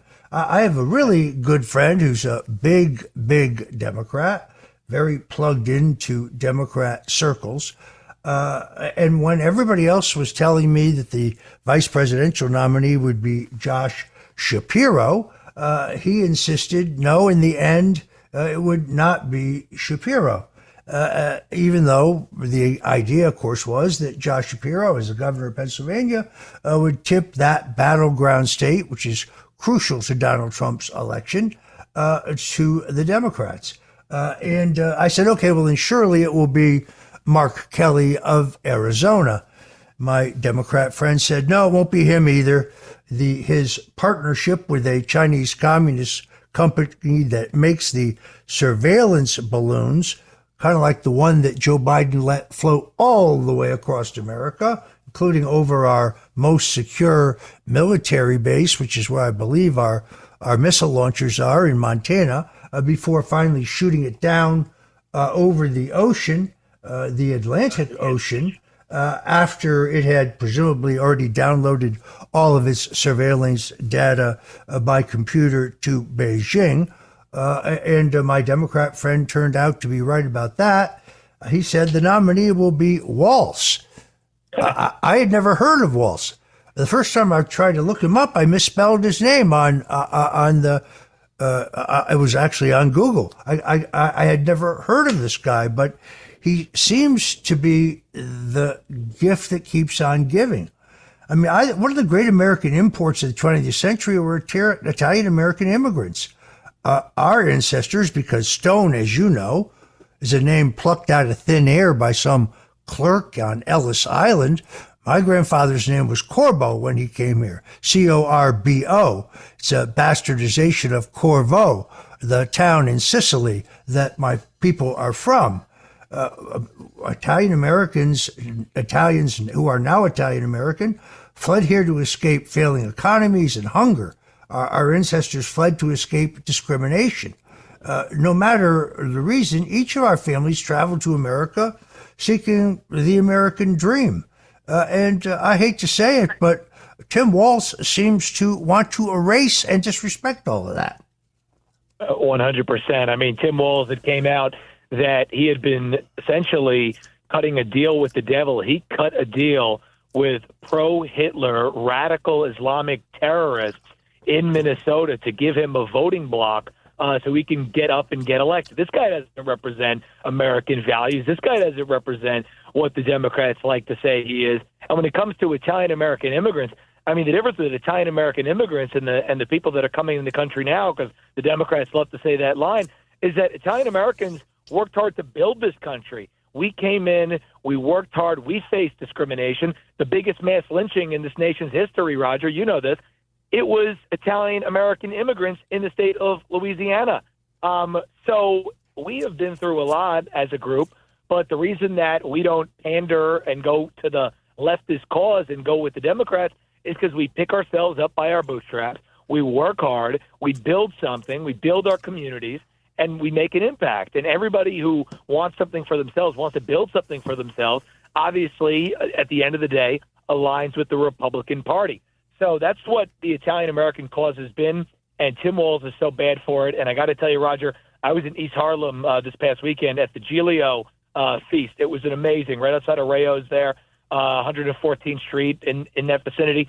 And it was amazing the amount of people who came up to me and our tent for the Italian-American Civil Rights League and said, thank you. Finally, there's a group that is sticking up for these causes because we have been ignored, and they've come at our statues, they come at our holiday, and nobody seems to want to talk about us. Why don't they want to help us? So, you know, it's a great reception in East Harlem this past weekend. It's a very badly needed cause. Last weekend, we had the actor, singer, producer, director, filmmaker, Robert Davi, here on the Roger Stone Show. And he actually went through Christopher Columbus's history. He was not a slave owner. He was he was a kind man. He was a Christian. They have painted this picture of him as some kind of ogre because it fits their political agenda. And look, folks, there's still a statue of Christopher Columbus in New York City, and the city council there continues to make noises about removing it. And this is a strong reason why I urge you to go to visit the Italian-American Civil Rights League. That website address is iacrl.org, iacrl.org. Make your voice heard if these attempts to bury our heritage continue, which, of course, very sadly they will. Mike, let's shift to politics for a minute. You went to the convention as a delegate, which had to be a great experience. The Republican National Convention. Well, the Republican National Convention was amazing. The momentum was off the charts. You know, and ever since the convention, President Trump, I mean, look at it. He's hitting stride. I think that the Democrats coming out of the convention, their strategy was to whip up fake poll numbers, push those poll numbers out, and create a narrative, a fake narrative, that Kamala Harris is in some way surging. I got a question, Roger. Name me one person who was going to not vote for Biden, but is going to vote for Harris, who is not going to vote for Trump because Harris got in the race. It's such a silly fallacy. So, you know, coming out of the convention, which was an amazing experience, you know, got to hear so many of the great current, former, and future leaders in the MAGA movement take the stage, got to interact with them. You know, momentum is very high right now, and there's this fake hysteria that's being ginned up by the leftists that, President Trump's campaign right now is in trouble because the polls are narrowing. Which polls? The fake polls that sample a predominantly disproportionate amount of Democrats, or the fake news headlines that we've always known have been fraudulent over the last number of years? I mean, they've been doing fake news for 9 years on President Trump, and now all of a sudden, people need to pay credence to those fake polls. So I got to tell you, the convention was amazing. I hope to be one day, Roger, to go to as many conventions as you. But it was an amazing experience. And, I think the momentum in President Trump's campaign has been palpable and real. And I think people don't need to listen to this fake news nonsense, because you didn't listen to it for 9 years. There's no reason to start listening to it now. Yeah, I saw the Republican pollster Frank Luntz in an interview last night saying that Kamala Harris is pulling out a group of new voters who otherwise would not have voted. They wouldn't have voted for Trump or Biden, but they're now going to vote for her, and that the Republican Party is on an inexorable path to defeat. You know what? That's about as believable as that rug that he wears. There is no evidence whatsoever in any of the polling that I have studied. And these are not Republican polls, folks. These are polls taken by credible third-party surveyors of public research. I think Mike Crispy just nailed it. There are no voters, virtually no voters, who were going to vote for Biden or weren't going to vote for Biden, who are now going to vote for Kamala Harris. She has an enormous, obvious problem.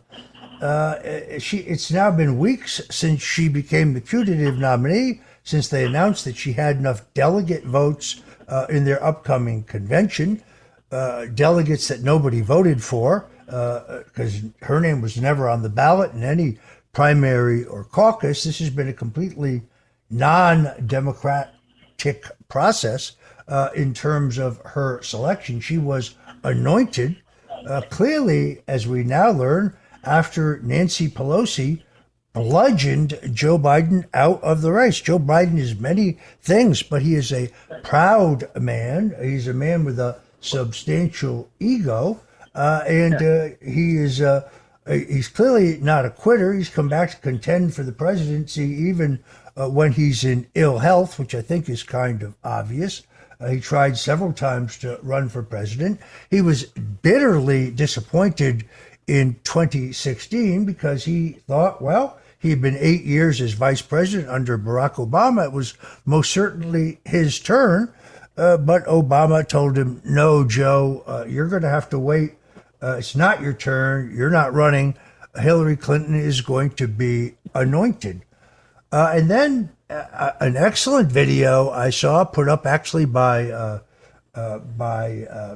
Robert Kennedy's running mate, Nicole Shanahan, outlined very, very dramatically how they bludgeoned Joe out of the race. And then, as she shows in her mini documentary, they had to cheat to nominate Hillary. Bernie Sanders, because of his populist, anti-war, and anti-free trade, or I should say fair trade issues, caught fire. He wasn't even a Democrat, by the way, until he was an independent technically. He was elected as a socialist, as mayor, I believe it is, of Burlington. But he wasn't even a Democrat. He was an independent who caucused with the Democrats, yet he was on a trajectory to beat Hillary Clinton. Yeah. And they had to do a very fancy financial transaction in which Hillary Clinton used funds to bail out the Democrat National Committee, which had run, I think it was $26 million into debt under Barack Obama, and in return, she got the rules jiggered in such a way that poor Bernie lost his shot at the nomination. And here's the irony, Mike, they didn't do it to Bernie Sanders once, they did it to Bernie Sanders twice. So this is, I think you put it right, what we're watching is a psyop. This is the use of the mainstream media to use these polls which are jiggered, which are manipulated, to use AI photos that show enormous turnout for her public events. President Trump was excoriated when he said that the other day. Based on all the research that I can find, I believe he's absolutely correct. And then on top of all that, as we discussed here previously, much of the money that is flowing into her coffers from small and medium-sized donors through the payment processing application ActBlue.com, those contributions don't appear to be real. There are at least 60,000 that have been identified as potentially fraudulent. 6 attorney generals are now on this. The Fair Election Fund continues to collect data, but there are people who are reflected in the Federal Election Commission reports as having given to the Kamala Harris's campaign. But when you contact them, they have no memory of making these serial contributions. They have no record of giving to Democrats in the 2022 cycle. So we're being subjected to an overall psyop trying to convince us that Kamala Harris is popular, Kamala Harris is more popular than Joe Biden, or that Kamala Harris and her running mate are surging, that it's Donald Trump who's afraid to debate. Let me tell you, I've known Donald Trump for 45 years. He is afraid of nothing. And I guess, I haven't seen the latest, Mike, but it appears to me, I guess we are going to have 2 presidential debates and 1 vice presidential debate. Well, I mean, I'm looking forward to that because President Trump said it in his press conference yesterday in Bedminster. I was there, and Trump said, listen, they threw all these rules at me in the CNN debate. Everyone's saying, oh, I'm afraid to debate, but he showed up. The deck was stacked. They had the fake news CNN there moderating it. They were calling all the shots, making all the rules. Trump went in and demolished Biden, so much so that Biden had to retire from politics. So that's not a win. I don't know what is. Now, he talks about ABC perhaps being the only outlet that is more unfair than CNN. But Trump did not seem deterred, didn't seem frazzled in the slightest, when it came to going on ABC. He's agreed to the debate. And I think that he knows no matter what is said, no matter how the moderators try to stack the deck, no matter what happens when they try to interject and cut him off, that he is going to be able to take it to the American people directly. The fake polls that people are seeing, it's going to be the perfect opportunity for President Trump to show the public that those polls are totally phony when he wipes the floor with her, saying, hey, Kamala, you say inflation's down, but for Americans, the cost of bacon and the cost of groceries are up 25, 30%. Hey, Kamala, you say that you stand with our ally Israel, but why do you sympathize every chance you get to Hamas radicals? Hey, Kamala, you say that you're not the border czar, but then you also said that we need to shut down every single border detention facility. She said that. That was her policy when she was running for president back in the 2020 primary. So what do you say for that? Once President Trump gets on that stage, no matter who is moderating, it's going to be abundantly clear. So I'm looking forward to that. That's going to be a slam dunk. And then J.D. Vance, really, I mean, I think, nobody is going to take it to somebody more than J.D. Vance is going to take it to Tim Walz. J.D. Vance is extremely intelligent. He's a man who embodies the American dream. He made something out of himself from nothing. And Tim Walz is just an absolute phony. J.D. Vance understands and has his finger on the pulse of the everyday working men and women who have been plagued by these Washington, D.C. policies in middle America. Tim Walz is a phony, from his stolen valor to faking being a head coach of his high school football team to, faking so many different things. Tim Walz is the worst of the worst. So I think J.D. Vance is also going to take it to Tim Walz in a pretty amazing, smooth way. And obviously when J.D. Vance is on the stage, he's much younger, he's much more articulate, he's much better looking. So I think that's also going to bode well. So once these debates start, Roger, that the election is going to become more exciting because they won't be able to lie about polling and fake narratives. So can't wait for those debates. Folks, if you're just tuning in, we're talking to Mike Crispi of the Italian American Civil Rights League, also the host of Mike Crispy Unafraid at Rumble, and we'll be right back. It's the Roger Stone Show on 77 WABC. Welcome back, folks. This is the Roger Stone Show here at 77 WABC, the most powerful, influential AM radio in the United States. I'm proud to be here every Sunday from 3 to 6. And, of course, we talk politics, news, history, style, and one of my big favorites, food. We're talking to Mike Crispy. He was a Trump delegate to the recent Republican National Convention. He is the host of Mike Crispy Unafraid, also his late night show, Last Call, both of them at rumble.com. I urge you to check those out. He is, of course, a proud son of the Garden State, and he rejoins us now. Mike, New Jersey, used to be a swing state. Went for Gerald Ford over Jimmy Carter in 1976. Went for Ronald Reagan in 1980 and 1984. And that was kind of the end of the Republican winning streak at the presidential level. The New Jersey Republican Party has fallen on hard times in terms of both registration, and they seem to be divided between those who want to be more like Democrats and those who actually adhere to the America First principles of Donald Trump. But I've seen polling myself that shows that New Jersey is conceivably within reach for Donald Trump. How does it feel to you, and what are you seeing and hearing? Well, I'll say this, Roger. When President Trump came to Wildwood, New Jersey, and I took the stage at the rally, I proclaimed that President Trump was about to take the lead in New Jersey. That was because back in May, there was polling data that came out that had him down by 5 points. Now, again, that was before he did the Wildwood rally. That was before people continued to learn what a phony fake that Joe Biden and Kamala Harris was. That was obviously before the inevitable, and that was the great swap that we saw. And since then, you've pointed it out. There's been two polls that have President Trump up both 3 and 2 points respectively. So he's certainly gaining momentum. And I believe when you look at the ground in this state, people notice the trends. They notice the trends. And in South Jersey, there are an abundance of conservatives, right? It's super red. It's super Republican. And I think that is going to lead to a mass turnout. Then when you look at Central Jersey and North Jersey, you have a suburban demographic. You have a swing voter demographic. And those swing voters, obviously, right now, are looking at the economic status of what's going on in this country. And they're saying, I'm going to dump Bidenomics. I'm going to go for Trumponomics. It's common sense, as Trump said at that rally.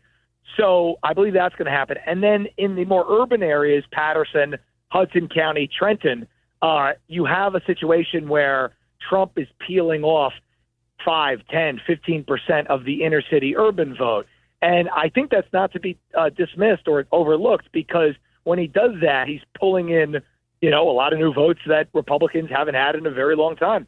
So I believe that when you combine those three factors, New Jersey is in a position to make the flip. First time since 1988, New Jersey would go red. You take that, and on top of that, compounding what we unveiled with Tim Walz being an Italian-American hater. There's a lot of proud Italian-American working-class folks in New Jersey, Roger, and I think, from the work that the IACRL has done, 99.9% of those are going to vote for Trump. So I'm feeling good about it. Yeah, you mentioned the entire question of J.D. Vance. There's been a major mainstream media attempt to try to decapitate him before the American people can get to know him. And it's elitism is what it is. It's snobbery. They look down on him, even though he has a well-earned Ivy League education. He's a Yale graduate, for example, but he comes from humble origins. He started with absolutely nothing, an extraordinarily hard scrabble background. This guy has worked for everything he has, and he has succeeded in business. He has succeeded as an entrepreneur. He has succeeded as an author. He has succeeded as a documentary filmmaker, and he proudly served his country in the U.S. Marine Corps. He also has cojones. This is a guy who, like Donald Trump, I don't think he fears anything. I think it was Frank Sinatra said, never fear anything or anybody. I think that J.D. Vance's time is going to come. There's going to be a defining moment, a flashpoint in this campaign in which he's going to stand out. I think you have hit this right on the head.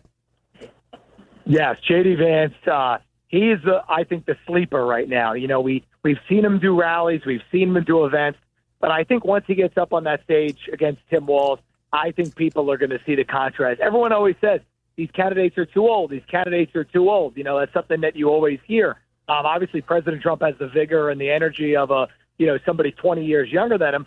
But J.D. Vance legitimately is young. I mean, the guy just turned 40 years old about 2 weeks ago. And I think he is going to be the rising, shining star. I think he's going to articulate the pain that people in middle America are going through. And I think most importantly, he's the guy who could prosecute that case against Tim Walz better than anybody. It's a stark contrast.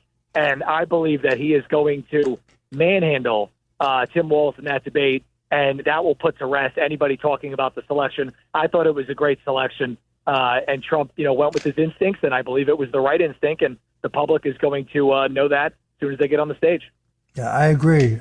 He's the same age. J.D. Vance is the same age as Senator Richard Nixon was when he joined the Eisenhower ticket.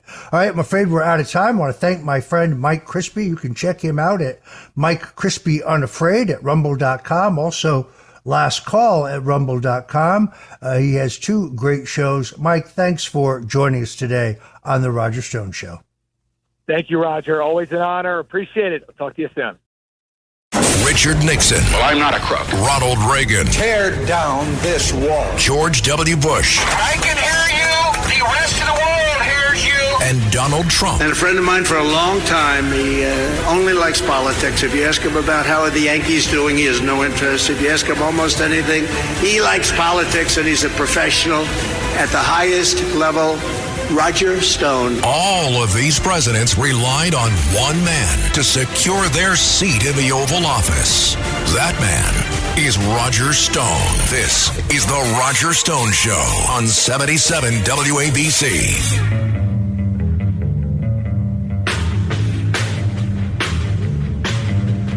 Welcome back. I'm Roger Stone, and this is The Roger Stone Show. This is where we talk politics, history, news, style, and, of course, one of our favorites, food. We're joined now by Salvatore Greco. He is a 14-year, highly decorated veteran of the New York City Police Department with an unblemished record of service to the people of New York, often assigned to some of the most dangerous late night locations in New York City, the graveyard shift as they call it. He has been awarded with over 50 medals and commendations during his service to the people of New York. He was unjustly terminated by the New York City Police Department simply because he is a friend of mine.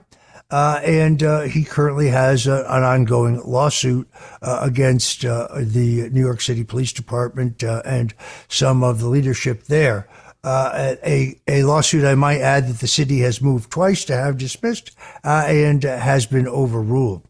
Sal Greco has become an advocate for law, an expert on crime, has done a great job of analyzing the jiggered crime statistics we're being fed, and he's also a political enthusiast. You can see him on the Sal Greco Show across virtually every major video platform. Sal was with us a couple weeks ago, but there are major breaking developments in the case of New York City Mayor Eric Adams. So, Sal, thanks for joining us today on the Roger Stone Show, and please bring us up to date. It's my honor, Roger. Well, it seems that Eric Adams was hit with a multitude of subpoenas for a federal grand jury because, as I stated in the past, he is the target of the investigation. Now, he may run around. I believe he's, as of right now, in the last couple of days, he started to use a slogan we know very well, Roger. He says, Eric Adams did nothing wrong. But that's not going to be the case here, Roger. As you know, this investigation that they took the subpoena, they asked for subpoenas for, or for the Turkish embassy, the Turkey problem that he had when he went to see Turkey, which is a foreign government. He took a airplane ride there. He got seats for the plane. I guess the Turkish government may have paid for it.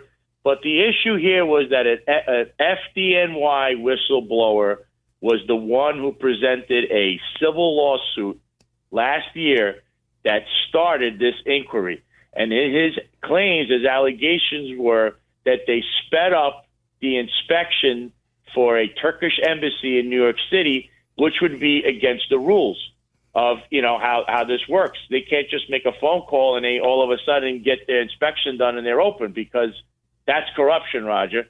It's the same as the nightclub that we always referenced last time, Conso Frito, who never had the Department of Buildings give them the right to have their party shed and actually deemed it unstable, and yet they remained open. They were never checked again by the Department of Buildings. So this is something that's been brewing in his administration. I could tell you here, I believe exclusively that Ingrid Lewis-Martin, his right-hand woman, is in his administration. She was subpoenaed along with many others in his administration, his aides. So this is something that's growing and growing. As you know, U.S. Attorney Damian Williams has been on this case, and he already has a few notches under his belt, such as the illustrious senator, or former senator, Bob Menendez, who had quite a lot to say about you at one time, and now he's not talking at all, Roger. So Damian Williams is on the case. He's a silent killer. I don't see Eric getting out of this one bit. I think he's very much in trouble. I also read that his attorney, that is a former prosecutor for Southern District of New York, he's been talking, and he's spinning the wheels in the media. But the bottom line here is, Roger, Eric Adams cannot testify because there's multitudes of people that are involved, and anything he says, as you know, can be said, "Oh, you lied to us," which would be a felony. I believe he's going to try to strike a deal. He's got the right attorney for it, and that would basically start the mayoral race a little early, because I just can't see him surviving this. We stress in all fairness that neither Mayor Adams or anyone in his administration has yet been charged with a crime.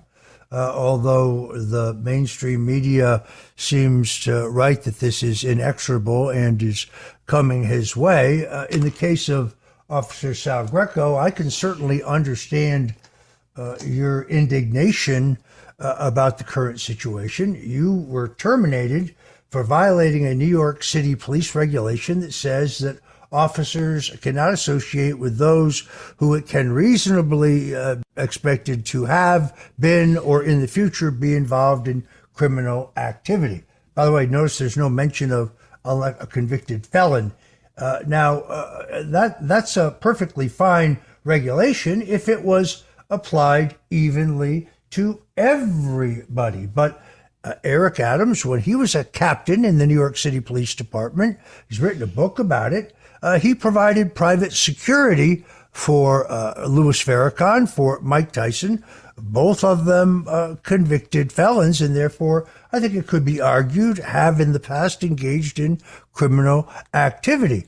Now, Eric Adams, as a captain, was brought up on the same administrative charges as you were, but instead of them taking away his pension, removing his good conduct letter, and destroying his life, they docked him 15 vacation days.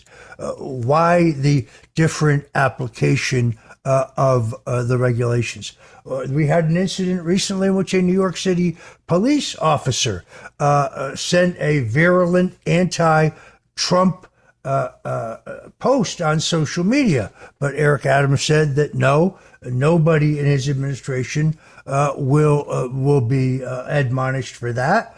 We also know that the fire commissioner was trying to track down those brave firefighters who, when Donald Trump was in New York City for his bogus trial, had the audacity to pose for pictures with a former president of the United States.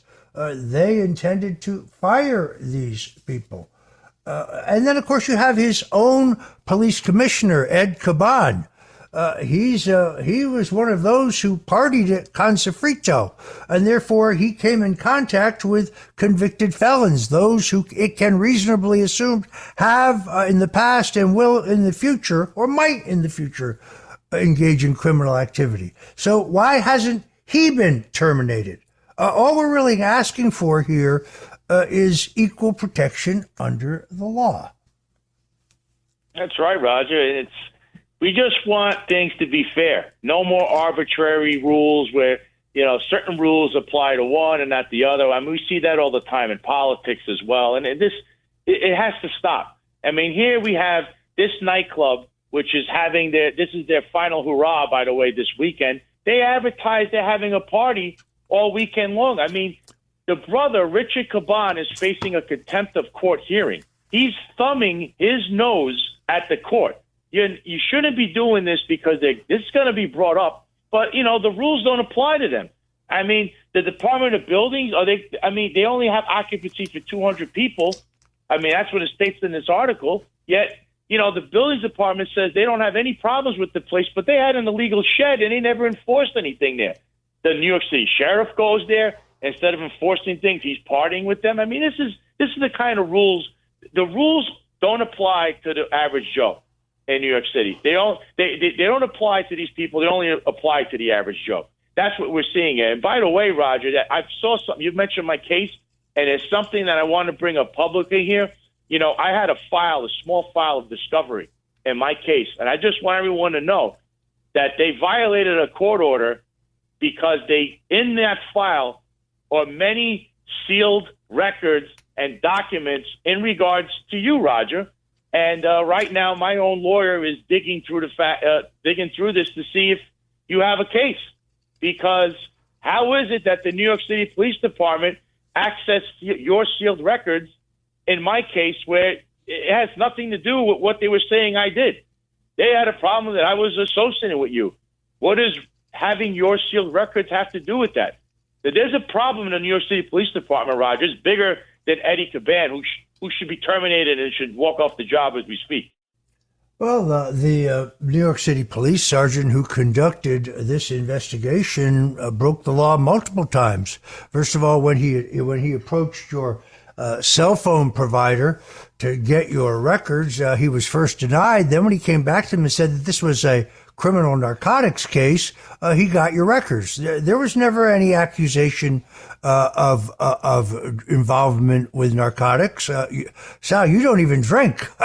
And right. you were never Dole tested, which would have come back negative, of course. So he lied in order to do this. He also went to the Willard Hotel in Washington, D.C., and lied to them to obtain their security camera footage. You know what it showed?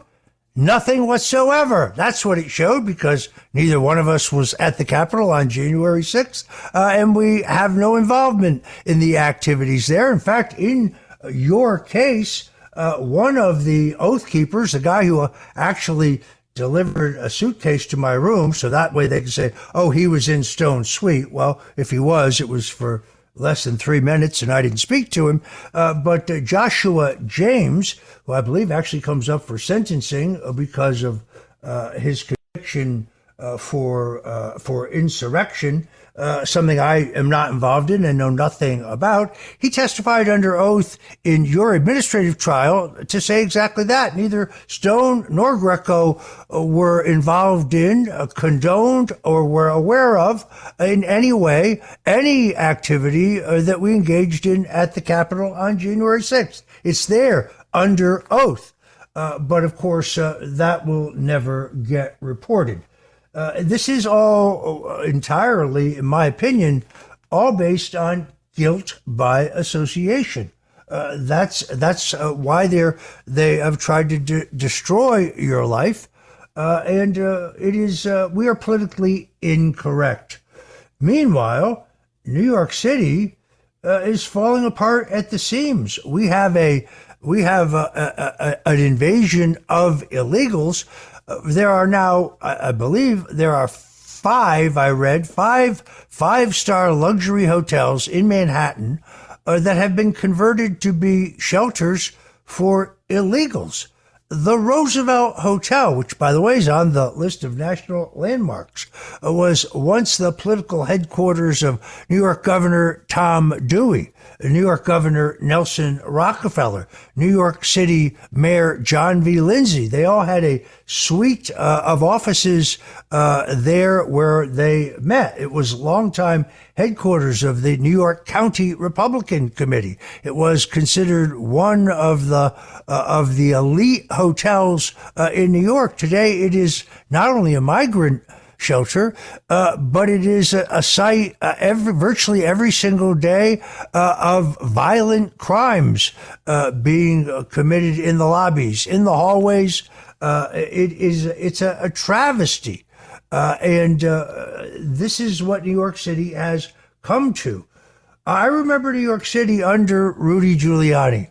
They told Rudy Giuliani that New York City could not be tamed, that New York City's good days were over, that we just had to accept the rise in violent crime. We had to accept the dirty streets. We had to accept the high taxes and the flight of jobs. That we had to just put up with a lower standard of living because that's just the way it is.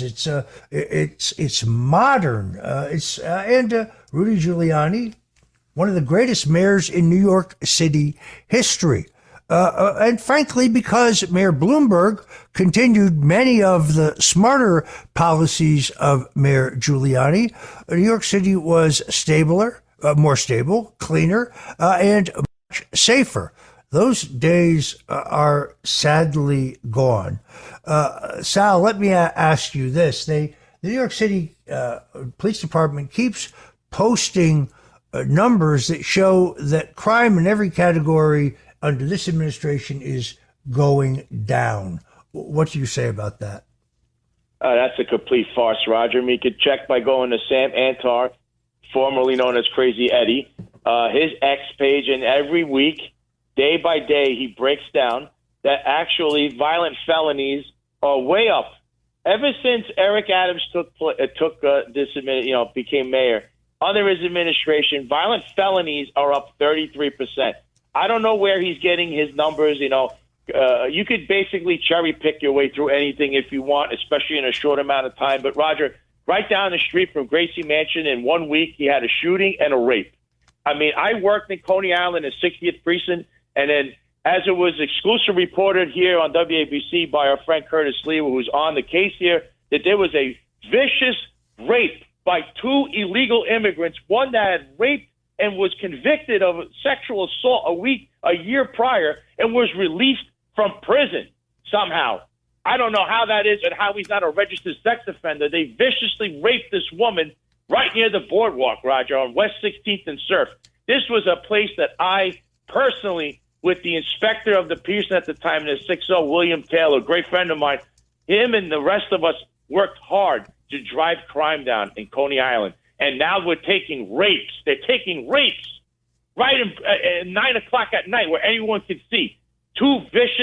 These two illegal immigrants, one that came through the border and had an ICE detainer warrant, Roger, because the city doesn't honor the ICE detainer warrants because Bill de Blasio in 2014, he signed an executive order stating that police cannot work with ICE anymore. And Eric Adams sits there and cries about it and says, there's nothing he can do. No, there is something he could do. He can rescind that order. This is why, you mentioned Mayor Giuliani, Roger.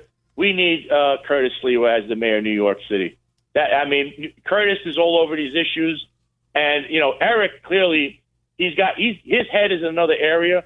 And not that I don't think he would do anything about it, but to not be able to work with ICE what you need, easy, an Ice Tina Warren, which you need to honor, you could have avoided an incident like this with a vicious rape of this woman, which is disgusting, in a place that I hold near and dear to my heart, Coney Island.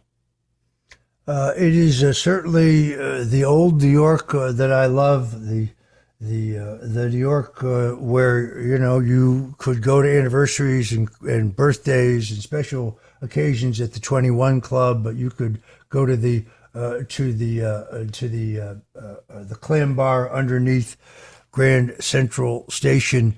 I have so many great memories of New York, and now I find that New York is just no longer exists. That New York where you could go to the Christmas tree lighting and know that you would be safe and not attacked by terrorists or radicals.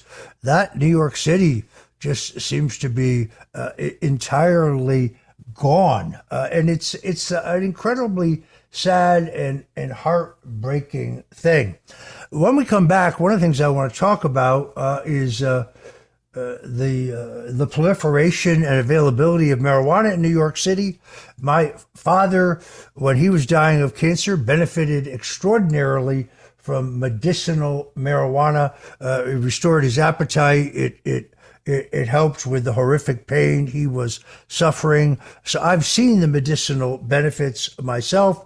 There's a proposal on the ballot in Florida where I live to legalize cannabis across the board for so-called recreational use. I have some reasons why I'm supporting that, although when I look at New York City, I rethink my position. See, last time I was there, everywhere I went, it smelled like pot. And I don't think that's what they had in mind. So when we come back with Officer Salvatore Greco, we will talk about the unfortunate downward spiral of New York City and what can be done about it. Thanks for joining us. This is The Roger Stone Show at 77 WABC Radio, and we'll be right back. It's The Roger Stone Show on 77 WABC. And we're back. We're here with Salvatore Greco, a proud son of Staten Island, a 14-year veteran of the New York City Police Department with an unblemished record of service to the people of New York, often assigned to the graveyard shift in some of the most dangerous precincts in the city. And he is the host of the Sal Greco Show, which can be found every place you find great podcast and video. Sal, you and I were talking offline here about this incredible split in the Democrat Party. They're headed to a national convention where I think it is potentially we could see the kind of demonstrations, perhaps even violent demonstrations, that we saw at the 1968 Democrat convention in the same city of Chicago. So when people start making prognostications about the presidential race, there are many miles to go here. The convention is going to have an impact on this race. The debates are going to have an impact on this race. The sentencing of President Donald Trump in this bogus case in Manhattan, which comes up September 18th, is going to have an impact. I personally believe that if they incarcerate Donald Trump, it will be one of the greatest miscalculations of all time, because it will demonstrate and write large for the American people that this entire process was a rigged process for political purposes. It's kind of ironic that the Democrats in New York changed the law to extend the statute of limitations for alleged sexual assault, specifically to just kind of trap Donald Trump, because they also put a sunset on it. And what happens? Eric Adams and former Governor Andrew Cuomo end up getting sued during this extended period. Talk about the law of unintended consequences. But there's some things happened in New York recently that demonstrate this split in the modern Democrat Party. Tell us about that. Yeah, so, Roger, we had a party there. I mean, Eric Adams held a party that it had no major DNC or anyone that was running for office. There's nobody there. It's Eric Adams, Kathy Hochul, and it was like a rally or some kind of a dinner rally for Kamala Harris, who did not show up. She was campaigning, I believe, in Philadelphia. But what happened there was Eric Adams shows up and he waves the protesters across the street. And that started it's like he triggered these people, and they went on a rampage, Roger. They destroyed this restaurant. They caused thousands of dollars in damage. There were numerous arrests. They were assaulting police officers. The word stormed. They stormed the restaurant. They were these. They said they were pro-Palestine protesters. They look like just anarchists. And Roger, that I believe is what's going to happen at the Chicago that Democrat National Convention.